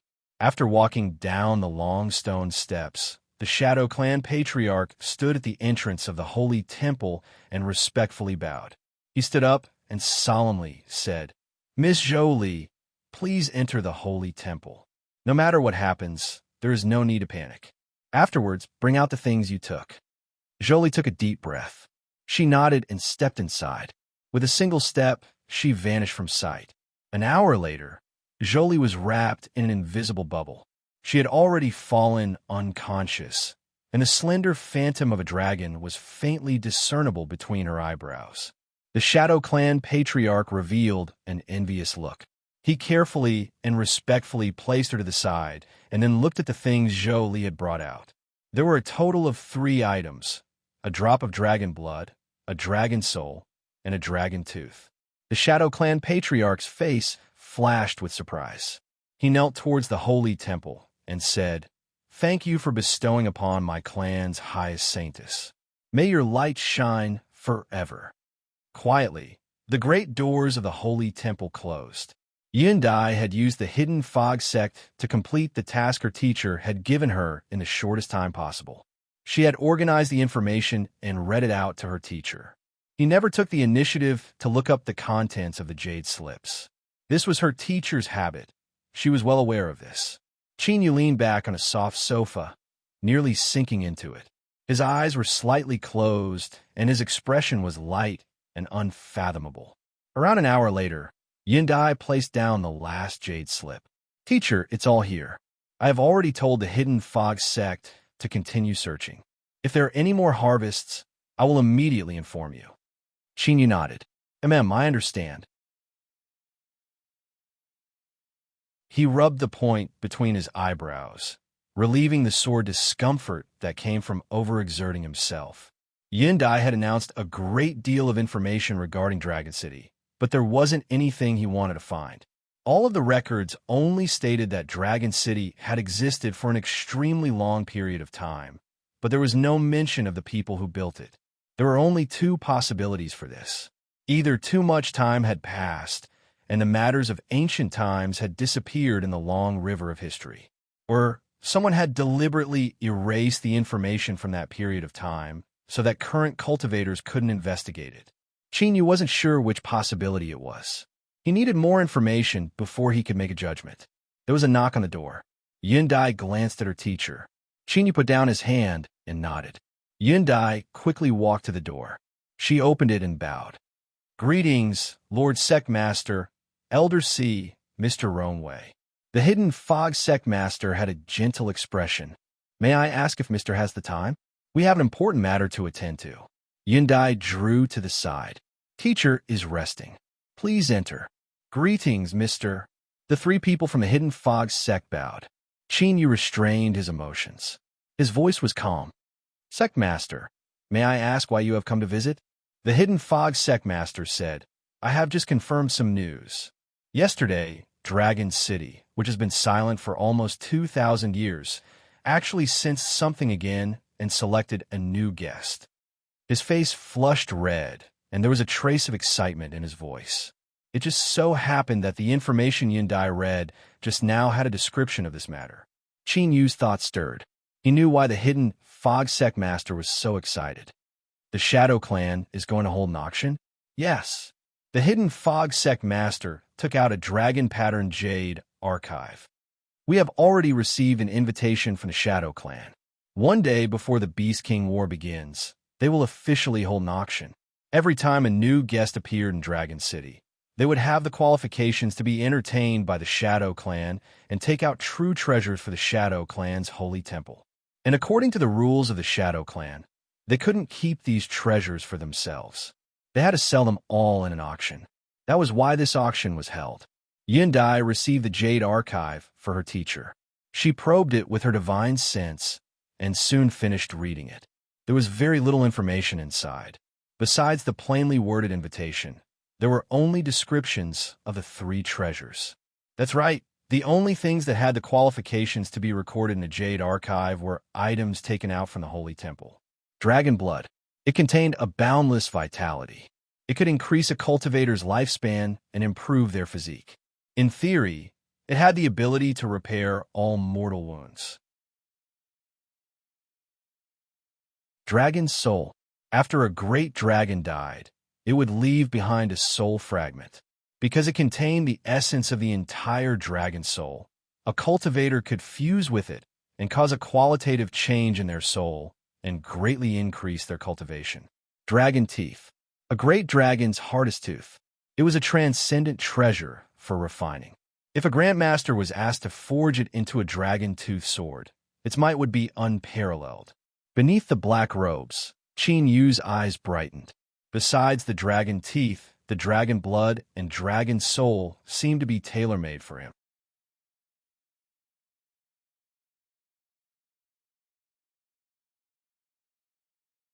Chapter 727. Shadow Clan. The news of the auction had already been sent out, and it would be held in 2 days before the opening of the Beast Fighting Coliseum. Everyone in the clan was already bustling about. Patriarch, now that the 7 sects have gathered in Dragon City, why should we be in such a hurry to hold the auction? I'm afraid we'll just increase their strength. The one-eyed Shadow Clan elder with a black leather eye patch sighed in worry. Even if it was the rules set by their ancestors, they could still act according to their rights. They could wait until the end of the Beast King War and wash their hands clean of the 7 sections. It had to be known that the Shadow Clan and the 7 great sects stood on opposite sides, even if their relationship seemed harmonious these past few years. The Shadow Clan leader had a calm expression. My clan respects the rules of our ancestors. We cannot leave Dragon City without permission. Even now, our bloodline is showing signs of withering away. Elder One, I was stunned. He somewhat understood the Patriarch's decision. The Shadow Clan needed the profits from this auction to strengthen their clan. The day before the opening of the Beast Fighting Arena was chosen to attract the 7 sects to compete and increase the final harvest. Single Eye, I know what you are worried about, but as long as our clan maintains a certain amount of strength, the 7 great sects will not act rashly. On the contrary, in order to protect their own vested interests, they will even become a barrier for the Shadow Clan. As for the 7 sects increasing their strength because of the gains from the auction, strictly speaking, it doesn't have much of an impact on my Shadow Clan. Over the years, they've tried dozens of times to annex Dragon City, but none of them succeeded. Is the reason really because the 7 sects are at a stalemate with each other? The Shadow Clan leader coldly sneered. The 7 great sects had surrounded Dragon City for many years, trying to obtain its hidden secrets. But even now, they still hadn't found a way to truly control Dragon City. In the end, it was just a pipe dream. Thinking about it, it was laughable. But there was one thing that the Shadow Clan's leader didn't understand. Why were all the items taken out of the Holy Temple unrelated to spirit beasts? This was the first time in the clan's records. Because of the Beast King War of the Seven Sects, cultivators from all over had gathered in Dragon City. Unexpectedly, before the Colosseum had even opened, a woman had already been recognized by Dragon City. The Shadow Clan took this opportunity to announce that they would be holding an auction. It had been nearly 2,000 years since the last auction by the Shadow Clan. Even though time had corroded everything, it was impossible to forget the many mystical items that appeared in the last auction. Most of them couldn't be found in the outside world and were extremely beneficial to cultivation. Hence, Dragon City, which was already rather restless, became even livelier as the news spread. Countless gazes converged together, and they were filled with anticipation, excitement, and wild joy. They were waiting for the auction to begin, and they hoped that they would be able to obtain something by spending a fortune. Time passed quietly in this warm atmosphere. Tomorrow, the Colosseum would open, and the seven sects would officially enter to compete. But today, the atmosphere had been ignited because the Shadow Clan's auction was about to begin.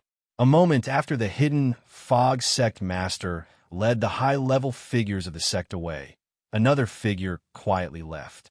After entering the streets, the black robes covering his figure disappeared, revealing a handsome and firm face. It was Qin Yu's appearance. He still had a bet with the Dark Parliament that hadn't been concluded. He absolutely could not allow them to discover the true identity of Ning Qin and his desire for the auction item. Otherwise, it would be ruined. Thus, today, Ning Qin announced that he was going into seclusion to conduct experiments. He wanted to ensure that the hidden Fog Sect will be able to stand proudly in the Beast King War. Qin Yu was like a cicada shedding its carapace. He was like a carp that had entered the river. At this time, he followed the tide of people and soared straight towards the Shadow Clan's camp. A moment later, Qin Yu stopped outside the Shadow Clan's camp. He swept his eyes around and found several sneaky figures mixed in the crowd, constantly looking for someone to talk to.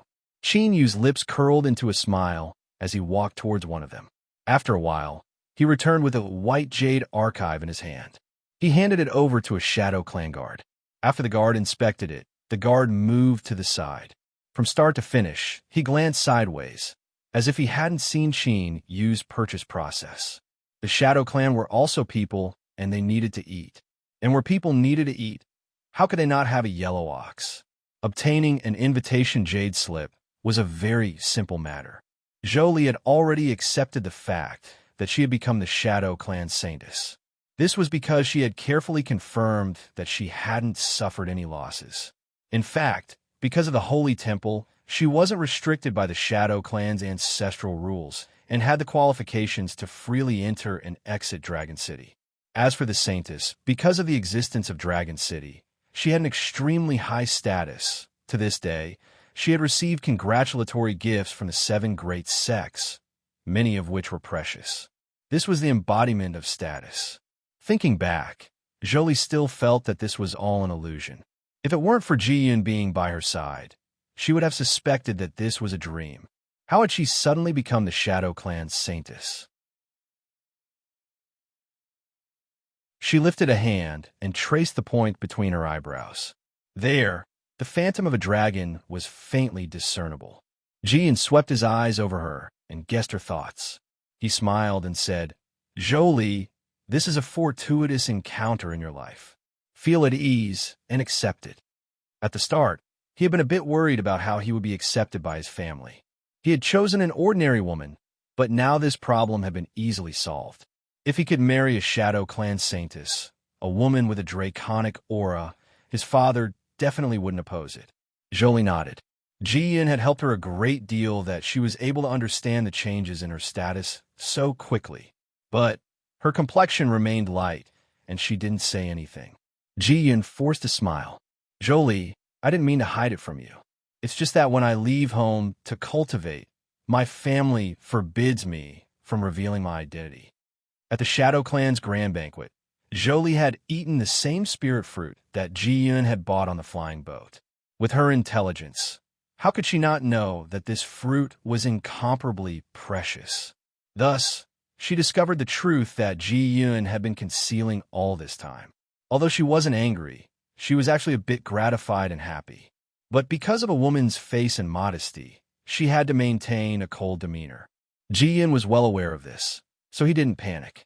He only lowered his head, believing that he would soon be able to dispel her anger. Someone knocked on the door. Ji-yin drew to the side. Jolie said, "Please enter."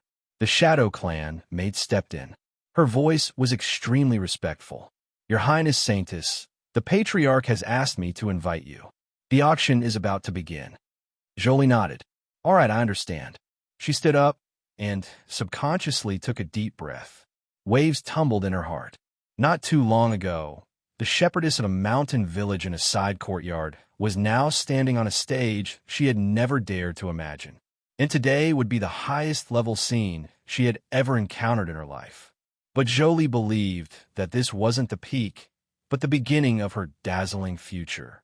Since she was lucky enough to become the Shadow Clan Saintess, she had to live a wonderful life so that she wouldn't disappoint the favor of the heavens. The White Jade Archive represented the status of an ordinary guest. When Xinyu purchased it, he had clearly been deceived by the yellow ox. The seat wasn't in the front, but in the back, near the corner. However, Xinyu didn't care about this.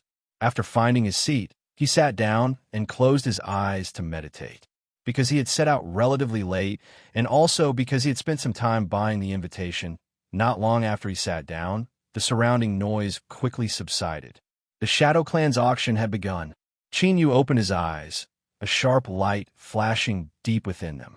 For today's auction, he had already made all the necessary preparations. He was determined to obtain the dragon blood and dragon soul. Honored guests, welcome to participate in the Shadow Clan's auction. Nearly 2,000 years have passed since the last auction. My clan still has some meager savings, so I hope that you won't be disappointed. The round stage was brightly lit and soft. The one managing the auction was a Shadow Clan elder. Before this, he had introduced himself, but Xinyu hadn't cared. The first auction item is a pill produced by the Shadow Clan. It can increase one's cultivation speed. I apologize, I cannot reveal the materials, but I'm sure the results will be satisfactory. The Shadow Clan has 200 cultivation pills, each set of 10 pills. The starting price for each set is 100,000 spirit stones. If any honored guests are interested, please bid. There were only 3 products produced by the Holy Temple. The Shadow Clan had organized such a massive auction, so they naturally wouldn't just be selling them. The Dragon Blood, Dragon Soul, and Dragon Fang would appear at the end of the auction as the finale items. Before that, there would be internal matters of the Shadow Clan being auctioned off. However, this was also the reason why a massive number of cultivators rushed to participate in the Shadow Clan's auction with excitement. Their goal was to obtain all sorts of treasures unique to the Shadow Clan. As for products of the Holy Temple, that was something that only true great figures had the qualifications to compete for. Looking at the entire auction house, just how many people had the qualifications to bid? A slightly arrogant voice sounded out from the side. "Little sister's son, the pills produced by the Shadow Clan have very ordinary names, but you absolutely cannot underestimate them. I have used several Shadow Clan pills in the past, and their effects are indeed amazing." The starting price was 100,000 spirit stones per set. Looking at the fierce competition in the arena, the final transaction price would likely be several times that. In other words, a single Shadow Clan pill was worth at least several tens of thousands of spirit stones.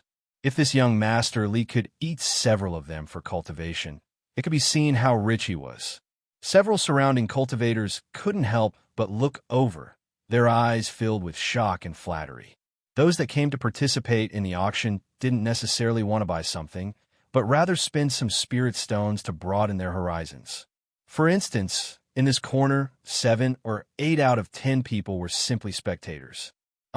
Big brotherly, you can even use such expensive pills. This little sister doesn't even dare to think about it.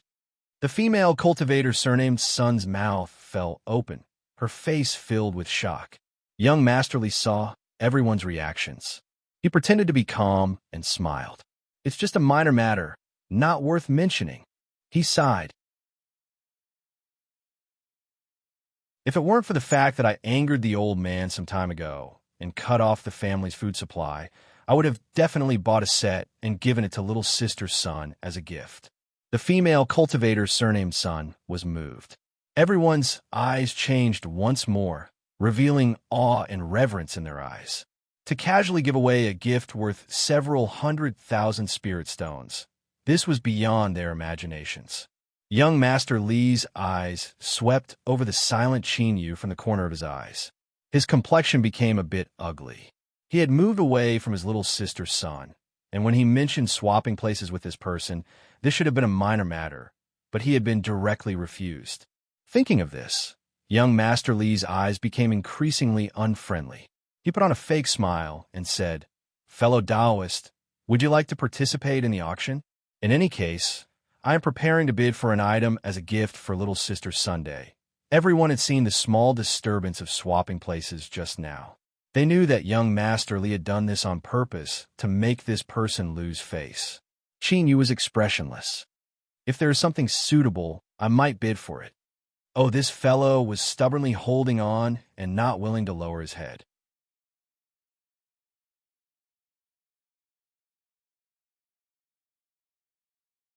Chapter 728. Chinyu felt a bit helpless. If he had known this would happen, he wouldn't have cared about this person's attitude. He would have swapped a seat with him so he wouldn't have to listen to his nonsense. With his current status, vision, and level of contact, he really wasn't in the mood to waste his breath on this young Master Li, so he simply ignored him. But Chinyu's silence, in the eyes of the surrounding cultivators, became a sign of guilt and a lack of confidence. Several cultivators' lips curled into a mocking smile. The young man was stubborn and cared about his face, but he didn't know that bowing his head and taking a step back was a better choice. With young Master Li's flamboyant personality, if this person didn't bid, he wouldn't let go of the chance to kick him when he was down. They were afraid that it would be even more humiliating later. Of course, if it didn't concern them, they wouldn't care. They would just treat it as a good show. Young Master Li, I am Wenju Guan, originally from Fengxian City. I've been doing some small business these years. I wonder if you're related to the Li family of Dongyuan. A middle-aged cultivator on the left side said with a smile. His body was full of glistening white fat, filling up his seat. Young Master Li subconsciously straightened his back and said indifferently, "Fellow Taoist one has good eyesight. I am indeed from the Li family." "Ah, I didn't expect you to be the young master of the Li family. My apologies for not recognizing you." Fatty Wen's face immediately bloomed into a smile. He sent out a series of flattery and probed with a few indirect questions.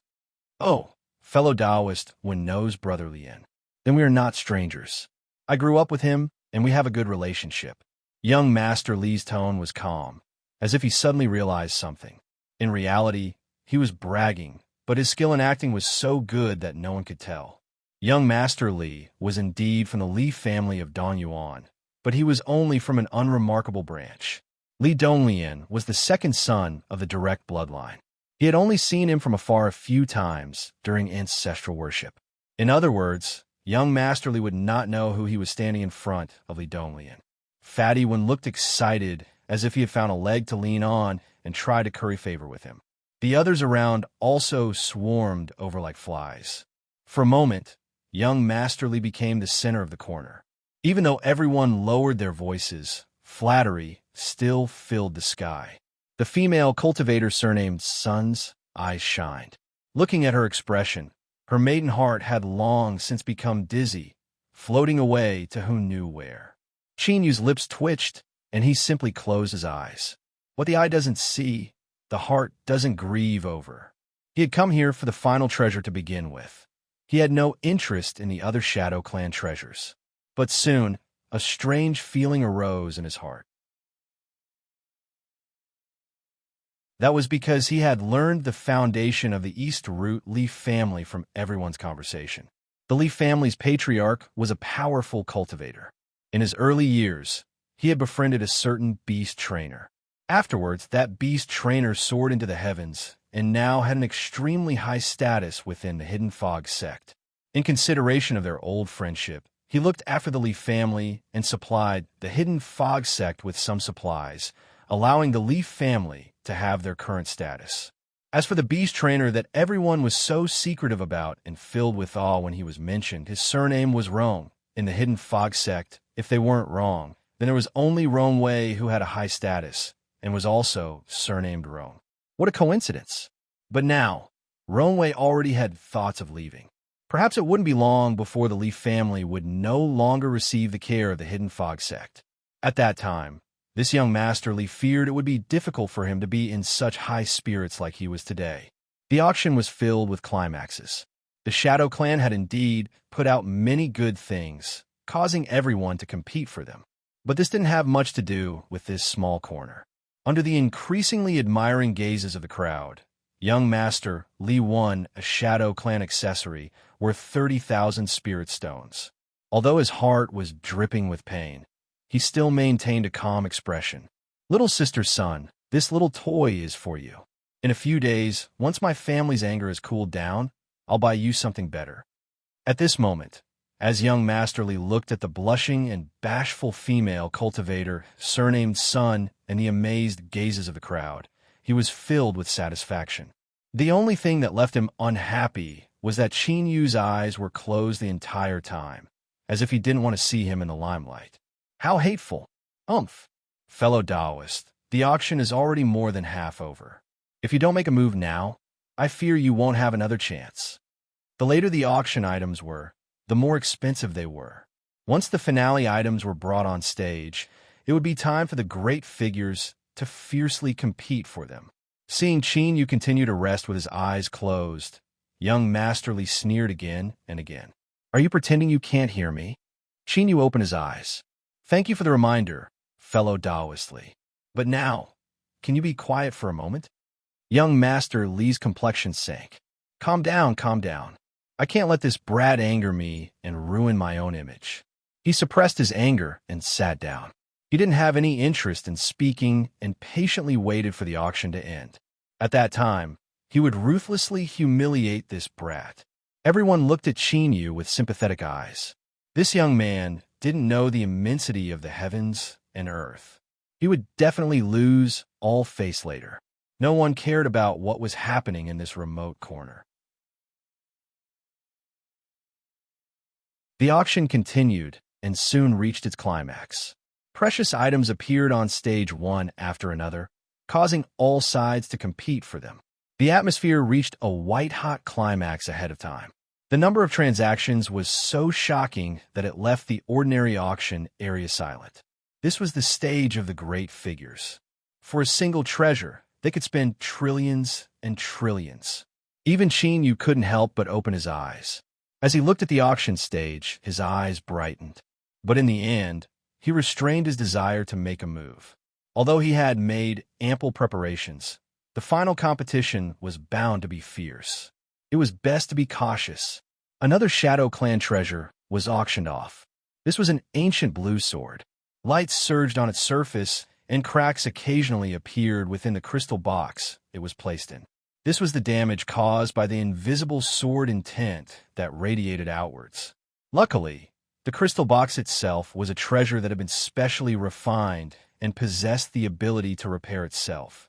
Otherwise, it would have been destroyed long ago. In the end, this ancient blue sword was taken away by the Limitless Sword sect.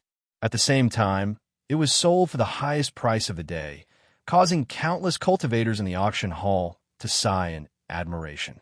On the round stage, the Shadow Clan elder managing the auction had a ruddy complexion. Because of the violent fluctuations in his mood, his forehead was covered with beads of sweat. He picked up a white towel and wiped his face. Then, he drank a mouthful of spirit tea, immediately feeling refreshed. "Everyone, the auction of the items prepared by the Shadow Clan has come to an end. Thank you all for your support. What follows next is the finale of this auction. As mentioned in the invitation letter, the 3 supreme treasures that my clan's saintess took out from the Holy Temple." The Shadow Clan elder clapped his hands. 12 Shadow Clan cultivators formed groups of 4, and each carried a square crystal onto the stage. The 4 corners of the crystal were pierced by chains, the ends of which were locked onto the wrists of the Shadow Clan cultivators that carried it. But at this time, No one laughed at the Shadow Clan's solemn attitude.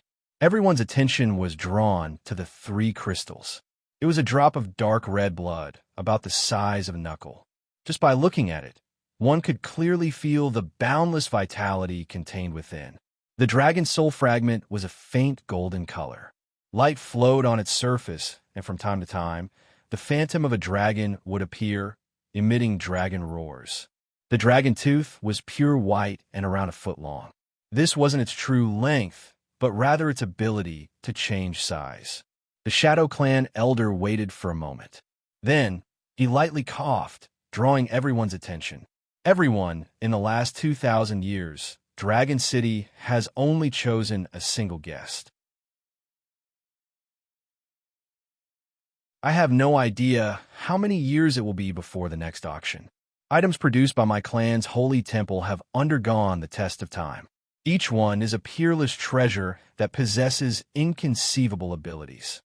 Honored guests that wish to compete, do not miss this opportunity. Otherwise, you will have to wait several thousand years before you have another chance. He paused for a moment and looked around the audience.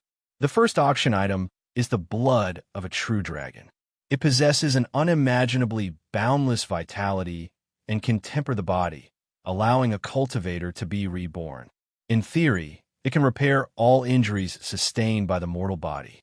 The starting bid is 1 billion, and each increase must be no less than 1 million. It can be settled with spirit stones, where you can take out treasures of equivalent value that my clan recognizes. Now let the auction begin. The massive auction house fell silent. Of course, it wasn't that no one made a bid, but that everyone was considering the bottom line of what they could afford. 2 billion. The brief silence was broken by a voice from a box in the VIP area. It was like a meteor crashing into the sea, stirring up millions upon millions of waves. The cultivators in the common area sucked in a breath of cold air, their minds shaking and their minds blanking out. A starting bid of 1 billion was already astonishing enough, but someone had actually doubled the price with their first bid. This sort of extravagance was simply unimaginable. Chinyu frowned. Although he had already expected this, the intensity of the competition for the final item still surpassed his imagination. Moreover, if he wasn't wrong, the box that was bidding now wasn't from any of the 7 great sections. It had to be known that the 7 great sects were the true overlords of the Eastern Plains. They were also the top alligators of this auction. 1 billion. Limitless Sword Sect. They had just spent a great deal of effort to obtain the ancient blue sword, and now they made their move once more. The Limitless Sword Sect's way of the sword focused on fusing the body with the sword. After reaching a profound realm, the sword was one and the person was the sword. But the sharpness of the sword intent could harm the enemy as well as oneself. Thus, the sword cultivators of this sect had to have a sufficiently powerful mortal body so that they could display their world-destroying sword intent. The struggle for the dragon blood had smoothly succeeded. In the box that had first bid, a middle-aged cultivator bitterly smiled. He hesitated again and again, but in the end he didn't make another bid. It wasn't that he couldn't take out more spirit stones, but this was the territory of the 7 great sections. He had to act with some scruples. If he angered them, then even if he obtained the spirit stones, it would be difficult for him to escape. 2 billion. 3 billion. Moonkeep Tower and Mount Fuyao made their bids one after another. This meant that the competition between the 7 great sects had officially begun. Li Xiao let out a long breath, a dazed expression on his face. No matter how much they boasted, it still wasn't true.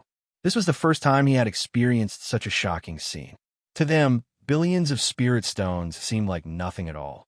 These were true great figures that soared above the highest heavens. With just a thought, they could cause the heavens to shake and the earth to shake. In this life, he wondered if he would ever have the chance to touch upon such a level again. Li Xiao shook his head, suppressing these unrealistic thoughts. His eyes fell on Chinyu. Although he was nothing more than an ant compared to these great figures, there were still people worse off than him. Fellow Taoist, the finale items have already appeared. The 7 great sects are fiercely competing with the other great sects, so why aren't you preparing to make a move? If you wait any longer, the auction will really end. The surrounding people regained their composure and looked over. But after suffering such a violent mental blow just now, they couldn't help but feel dispirited as they watched this low-level face-slapping performance. It was just that Li Xiao's status wasn't ordinary, so they still had to support him. Looking at the silent Qin Yu, they thought that he should quickly lower his head and admit defeat so that they could focus their attention on the game of money between the adults. This was something they could brag about for the rest of their lives. They didn't want to miss a single second. Li Xiao could already determine that this boy was just stubbornly holding on. Without waiting for a response, he continued to say, "What? Fellow Taoist has been silent for so long. Isn't it because you want to amaze the world with a single brilliant feat and confront the 7 great sects? I'm looking forward to it. Brat, just watch as I stomp you into the mud." In his heart, he had already prepared countless words, each one as sharp as a knife. Unfortunately, before Li Xiao could use them, his Grandmaster-level verbal cannon was forcefully blocked by Qin Yu's next move. "Thank you for the reminder, fellow Taoist Li. I've been a spectator for so long, so I should exercise a bit," Qin Yu lightly said. Then, beneath everyone's shocked gazes, he lifted his hand. 3 billion. His voice was calm and not loud, but it was enough to be captured by the Shadow Clan's array formation. Then, in front of all the guests, the number on the light screen jumped to 30.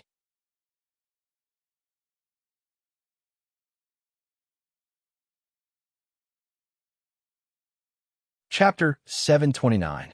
3 billion definitely wouldn't be the final bid for the blood of a true dragon. But because of this bid, the entire auction house fell silent. On the round stage, the eloquent Shadow Clan elder was stunned for a moment. Then, he looked in this direction. In truth, a bid of 3 billion wasn't too high of a number for the honored guests in the VIP box. But for a guest in the ordinary area to suddenly participate in the game of the highest level of alligators, it had such a shocking effect. Qin Yu could feel countless eyes gathering on him. Beside him, Fatty One, young Master Li, and the others nearly had their eyes pop out of their sockets. But his expression was calm, as if all of this were like a cool breeze or floating clouds. He naturally revealed a calm and steady demeanor. This caused the Shadow Clan elder on the round stage to feel a bit of anger in his heart, as well as a bit of hesitation. Thinking for a moment, the Shadow Clan elder cupped his hands together and said, "May I ask this guest, was that bid just now a mistake?" Disrupting the auction and recklessly driving up the price was a forbidden behavior in any auction house. Otherwise, once it was verified, one would be severely punished. Qin Yu's performance caused him to decide to give this other party a chance. If he admitted that it was a mistake, he would simply be asked to leave the auction house.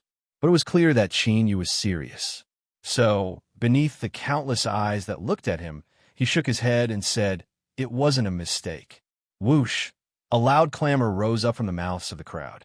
When the voices superimposed on each other, it was like a giant bird flying over, stirring up a sound wave in the air. The Shadow Clan elder didn't hesitate. He directly said, "Honored guests, because there has been an accident, the auction for the blood of a true dragon will be temporarily suspended." He looked at Qin Yu and said, "Guest, the Shadow Clan auction house has always advocated fairness and fairness. We need to verify whether or not you have the qualifications to bid. I ask that guests cooperate." A group of Shadow Clan cultivators quickly entered the ordinary area. They followed a separate passage and arrived at a remote corner. Young Master Li, Fatty One, and the others had already stood up and retreated far away. They looked at the scene in a trance. This was something they never imagined would happen. Unless this boy was tired of living and dared to make fun of the entire Shadow Clan, otherwise a one-eyed Shadow Clan old man said, "Guest, please show me your invitation letter, as well as proof of the amount of money you need to bid." Qin Yu took out the white jade archive, then took out a delicate bracelet from his bosom. The surface of the bracelet was engraved with exquisite and complicated patterns. It was obvious that it was a woman's item at first glance. The one-eyed old man frowned. He could still smell the fragrance of a woman that had yet to dissipate from the bracelet. He furrowed his brows, and a sharp look appeared in his eyes. If this kid was really disrupting the auction on purpose, he would not let him off easily. Suppressing the ripples in his heart, the one-eyed old man expressionlessly received the jade, archive, and bracelet from his subordinate. As he sensed them, his face turned even colder. It was a very ordinary item without any spells on its surface. As he glanced at Chinyu, the icy coldness in his eyes was enough to pierce through his soul. He lowered his head and probed with his spiritual will.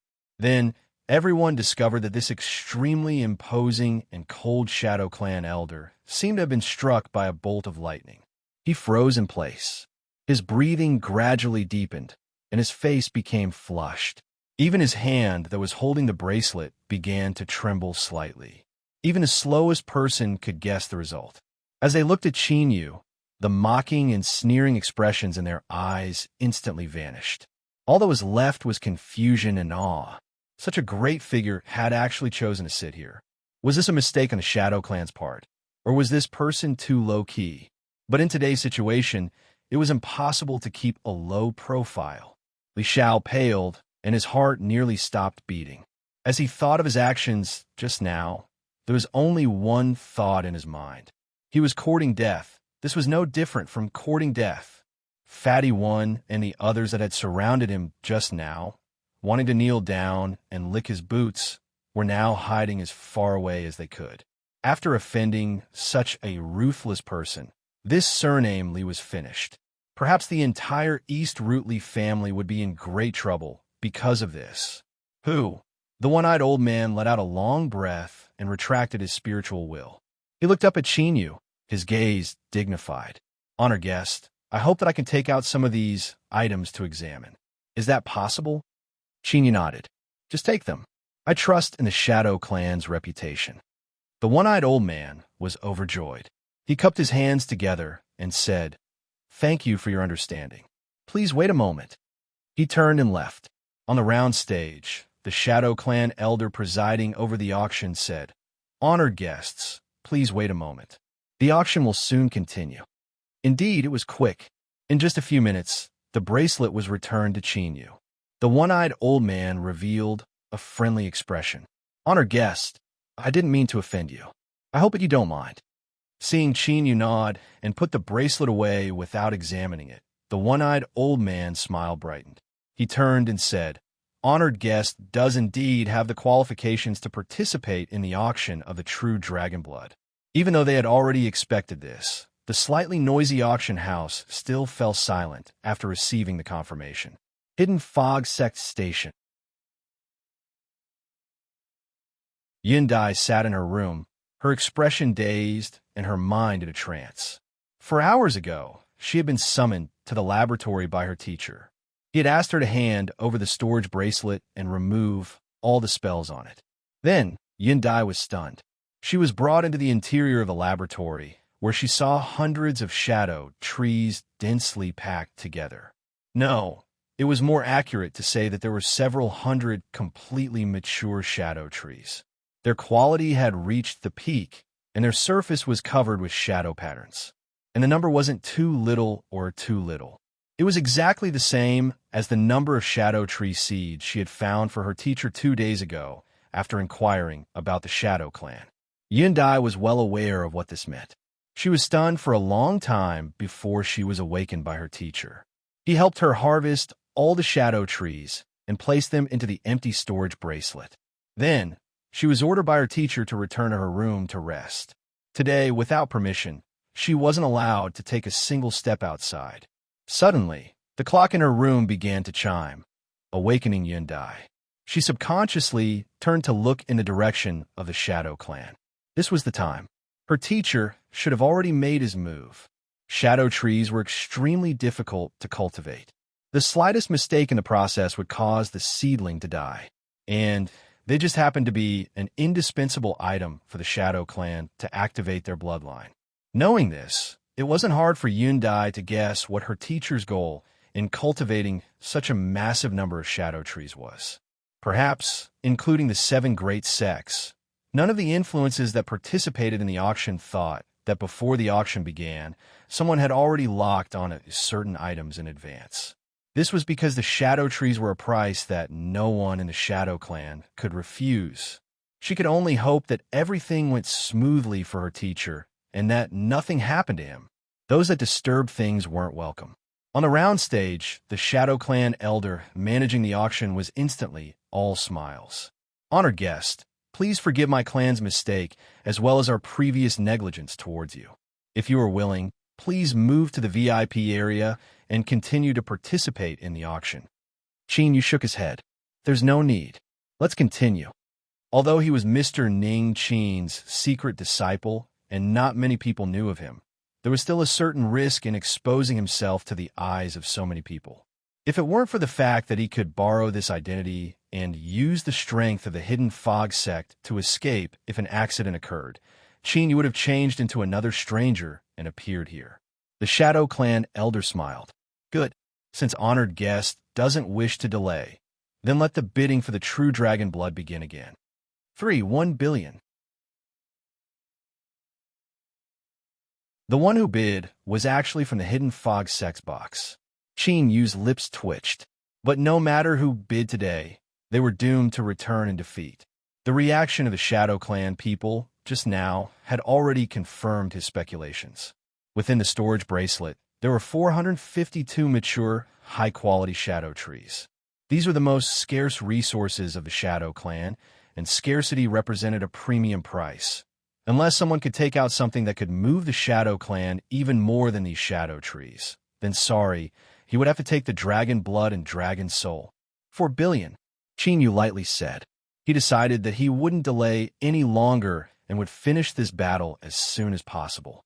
The witchcraft sex box bid for 1 billion. Qin Yu lifted his hand. 5 billion. There was a deathly silence. At this time, everyone participating in the auction was shocked by Qin Yu's actions. To increase the price by 1 billion, besides showing that he had to obtain it, it also showed his deep wealth and confidence. And the Shadow Clan remained silent, indicating that they recognized that Qin Yu's bid was within his acceptable range. Humph! A cold snore came from the witchcraft sex box. Then there was silence. It was clear that Qin Yu's bid had touched their bottom line. On the round stage, the Shadow Clan elder pointed a finger. "This honored guest has bid 5 billion spirit stones. Is there a higher bid?" After several breaths of time, he slammed down his gavel. "Good. I announce that the auction for the true dragon blood has ended. Congratulations to this honored guest." Sparse applause sounded out. Most people could feel the gloomy and icy cold atmosphere coming from the noble box area.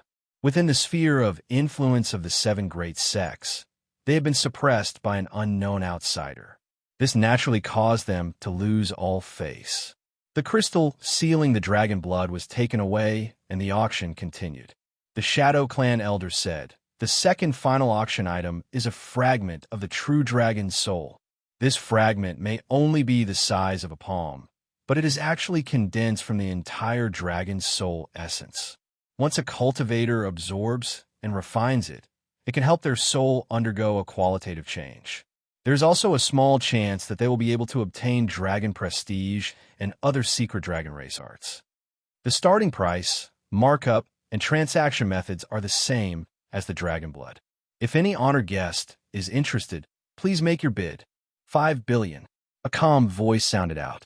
The atmosphere of the auction that had relaxed a little suddenly fell silent. Qin Yu was expressionless, as if the one bidding wasn't him. His eyes drooped, isolating himself from all the shocked gazes. In the VIP box area, boundless auras rose up, locking on Qin Yu from afar. The dragon blood had already been taken away, and yet he still wanted the dragon soul.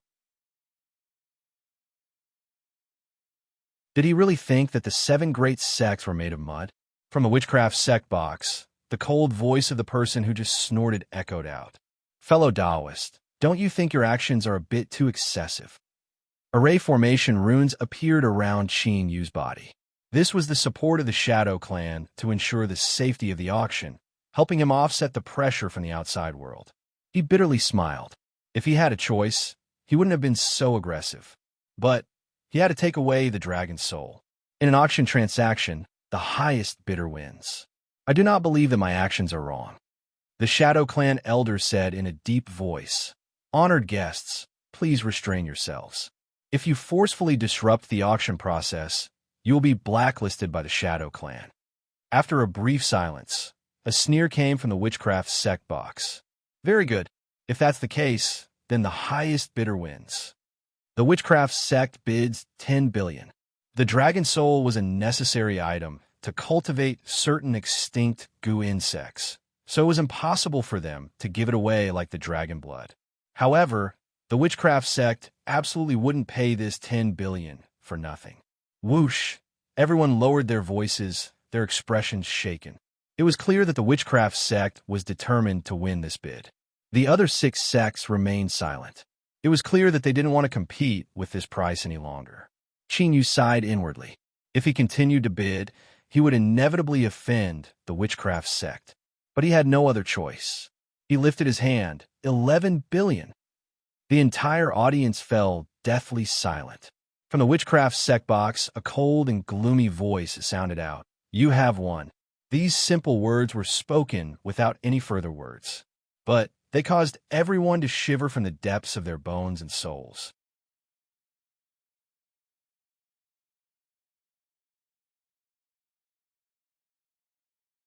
Chapter 730.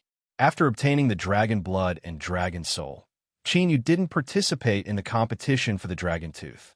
Although the 400 shadow trees were a bargaining chip that the Shadow Clan couldn't refuse, it was better to leave some leeway for himself and others.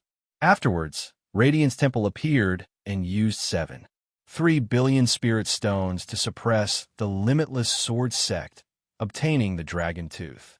The Shadow Clan's auction ended. On the round stage, the Shadow Clan elder presiding over the auction smiled and said, "Honored guests, this auction has come to an end. My clan has already prepared a banquet. Please come in and enjoy the food and rest." This sort of banquet was mostly superficial.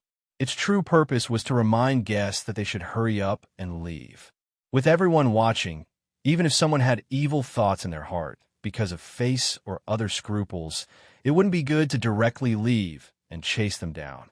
But to the witchcraft sect that was determined to overturn the table, what was face? Their reputation wasn't good to begin with. I appreciate the Shadow Clan's good intentions. I have other matters to attend to, so I will bid my farewells here. The box door opened, and the witchcraft sect group walked out. Their dark eyes swept over Chinyu, and then they left in front of everyone's fearful eyes.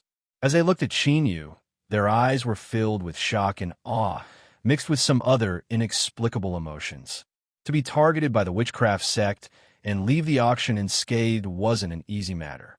It was just that they didn't know whether or not this mysterious troublemaker had enough strength to ensure his own safety.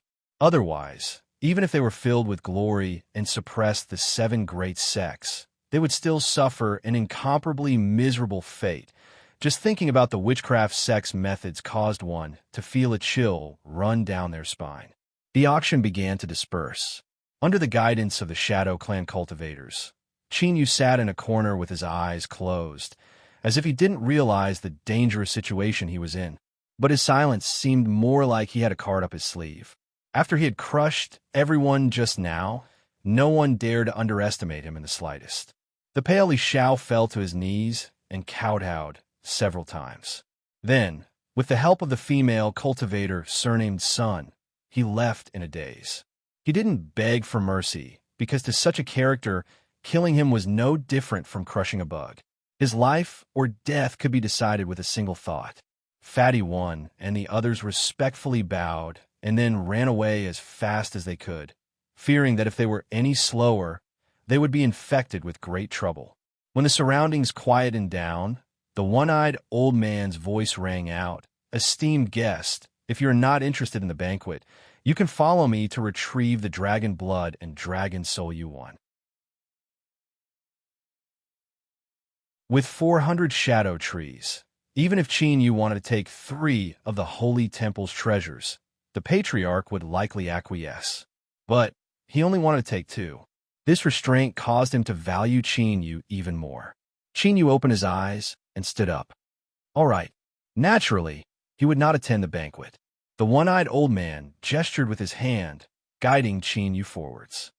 There is something I must tell you in advance. The items of the holy temple were taken out by my clan saintess. According to the rules, the saintess will personally come forward to hand over the dragon blood and dragon soul.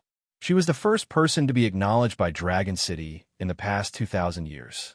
She was the new holy maiden of the Shadow Clan, and with a single leap, she became a peak figure of the Eastern Plains. Even if Qin Yu didn't pay attention to her information, he had heard too much about her. He nodded and didn't say anything more. Just at this moment, a gorgeous group of people appeared around the corner in front of them. Regardless of whether they were men or women, they all wore colorful and exquisite clothes. There were 16 tall and burly Shadow Clansmen carrying a giant carriage. The carriage was covered by a veil, so one could only see a blurry figure within. The one-eyed old man pulled Qin Yu to the side. He bowed and explained, "My apologies, esteemed guest. Please wait a moment. This is my clan saintess." Qin Yu nodded. His expression didn't change, but his heart was filled with tumultuous waves. Although it was only a blurry glance, he still recognized the person sitting in the carriage. After the group left, the one-eyed old man straightened himself. Qin Yu casually asked, "May I ask where your clan's saintess comes from?" The one-eyed old man smiled. "My clan's saintess used to be a member of the Upper Prime Mountain Ranges Sky Declaring Pavilion, but from now on, she no longer has any relationship with them. The shameful fact that Her Highness used to be a maid had to be completely concealed. But to Qin Yu, this was more than enough. It really was Zhou Li. Even with Qin Yu's willpower, he couldn't help but have a strange feeling. He never imagined that Zhou Li would have such good fortune today. It wasn't that he looked down on her, but that although everything in the world seemed to have no trajectory, the truth was that there was always a cause and effect. With Zhou Li's background and cultivation, how could she cause a resonance with Dragon City? Qin Yu shook his head and suppressed these thoughts. Perhaps during this period of time, Zhou Li had obtained some harvests he didn't know about. After all, he had personally experienced the miraculous powers of the little blue lamp. So why couldn't others have their own fortuitous encounters? Thinking for a moment, Qin Yu stopped. He turned to the one-eyed old man and said, "I would like to ask a friend to help me retrieve the dragon blood and dragon soul." Although he didn't worry that Zhou Li would expose his identity, his relationship with her wasn't good.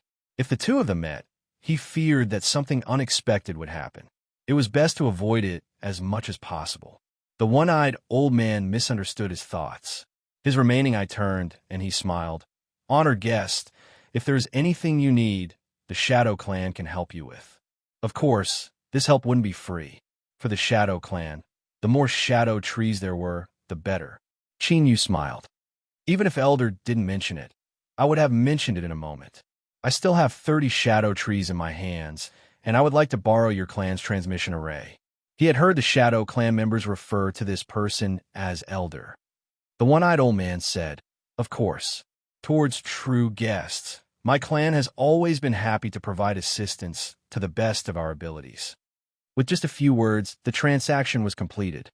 Qin Yu said, "But I still hope that I can ask a friend to help me. I should always be more careful in everything I do. I ask Elder to make arrangements for me." The one-eyed old man nodded. "Of course." Qin Yu cupped his hands together. "Thank you, Elder. I ask that you send someone to the banquet and invite the cultivator surnamed Li who sat beside me at the auction. He comes from the East Root Li family. If he knew this boy's background, he wouldn't be afraid of this boy playing any tricks. Moreover, the Shadow Clan wouldn't allow any mistakes to occur. Their need for the Shadow would ensure that they would take the initiative to consider some matters for Qin Yu's sake. A one-time transaction, even though the amount was considerable, couldn't compare to the future flow of a river. Those with true foresight would naturally know what to do.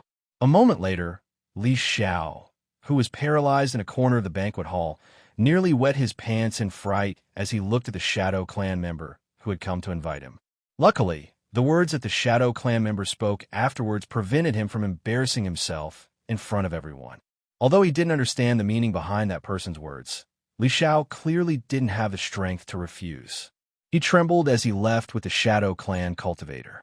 Many people who already knew of the small interlude at the auction looked at his back with pity. They feared that this boy would never return.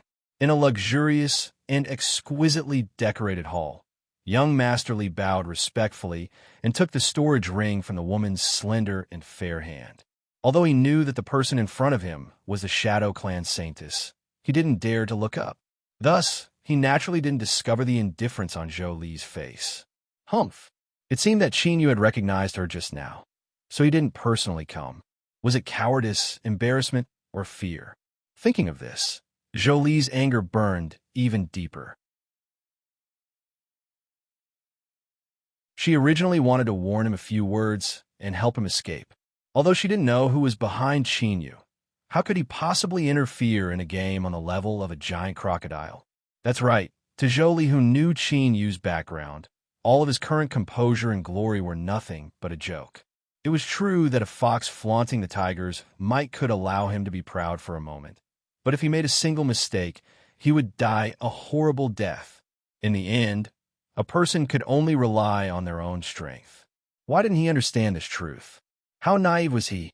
The Shadow Clan's auction had its finale item appear, causing the 7 great sects to compete and throw out trillions of spirit stones. For such a grand event, even though Zhou Li didn't appear, she was secretly watching. Qin Yu didn't want to meet with her, but he didn't know that Zhou Li had already seen him. Thus, there was this misunderstanding. After Li Shao left, Zhou Li pursed her lips. "Where is Elder One-Eye? Asked him to come see me." No matter how unbearable Qin Yu was, she still owed him a favor, which was why she was where she was today. Since he didn't want to see her, Zhou Li wouldn't run over to see him on her own initiative. If she helped him through today's crisis, then their debt would be settled. Afterwards, if he wanted to court death again, she would let him do as he pleased. "Yes, Your Highness." The maid at the side respectfully bowed and hurried away. Although the Saintess had only been in the clan for several days, no one in the Shadow Clan dared to disrespect her. This was because she was someone chosen by Dragon City. As for the Shadow Clan, they were in truth nothing more than servants that crawled beneath Dragon City. Elder One-Eye received the 30 shadow trees and was in a good mood. When he heard the Saintess summon him, he revealed a look of surprise. He ordered his subordinates to continue constructing the transmission array and followed the maid. "One-Eye greets Your Highness the Saintess." Zhou Li smiled. "Elder One-Eye, there's no need to be so polite. I took the liberty to ask Elder One-Eye to come here today because there is a matter I would like to discuss with you." She could feel the respect the entire Shadow Clan had for her. But this was mostly because of the halo of the Saintess that wove around her, and not because of her. Just as she firmly believed, people could only rely on themselves. Before they had enough strength, they had to be cautious and careful. One-Eye was in a good mood because of the Saintess' politeness. He smiled and said, "Your Highness, if there is anything you need, please feel free to speak. If I can accomplish it, I will do my best." Zhou Li said, "Today my clan's auction is unprecedentedly grand and the harvests are rich. But there are also some hidden dangers.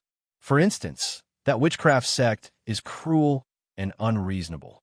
I fear they will take advantage of this opportunity to stir up trouble." She paused for a moment and then continued to say, "Although my clan has no obligation to guarantee the safety of the guests participating in the auction, if an accident were to happen to someone after the auction, I fear it would affect my clan's reputation. So, I asked Elder One-Eye to come here and ask whether or not the clan should respond to this." After going in a large circle, she finally revealed the true reason. One-Eye was startled. His thoughts raced, and he respectfully said, "Your Highness the Saintess is right. If an accident were to happen to an honored guest, my clan would lose all face. I will go and make arrangements right now to ensure that the honored guest can safely leave. I ask that Your Highness rest assured." Zhou Li relaxed a little. She smiled and nodded. "Elder One-Eye is a man of great righteousness. Then, I won't delay you any longer. Please go and handle this matter." Elder One-Eye turned and left, a smile in his eyes. He never thought that in this transaction with Chinyu, he would be able to gain a favorable impression from the Saintess. This wasn't a loss at all. Jolie watched him leave. Then, she lowered her eyes. The phantom of a dragon flickered between her eyebrows, her face indifferent. Chinyu, I have already returned the favor I owed you in the past. You're tuning into the Warrior Lore YouTube channel. Don't forget to subscribe and join us on this journey to catch the most captivating stories.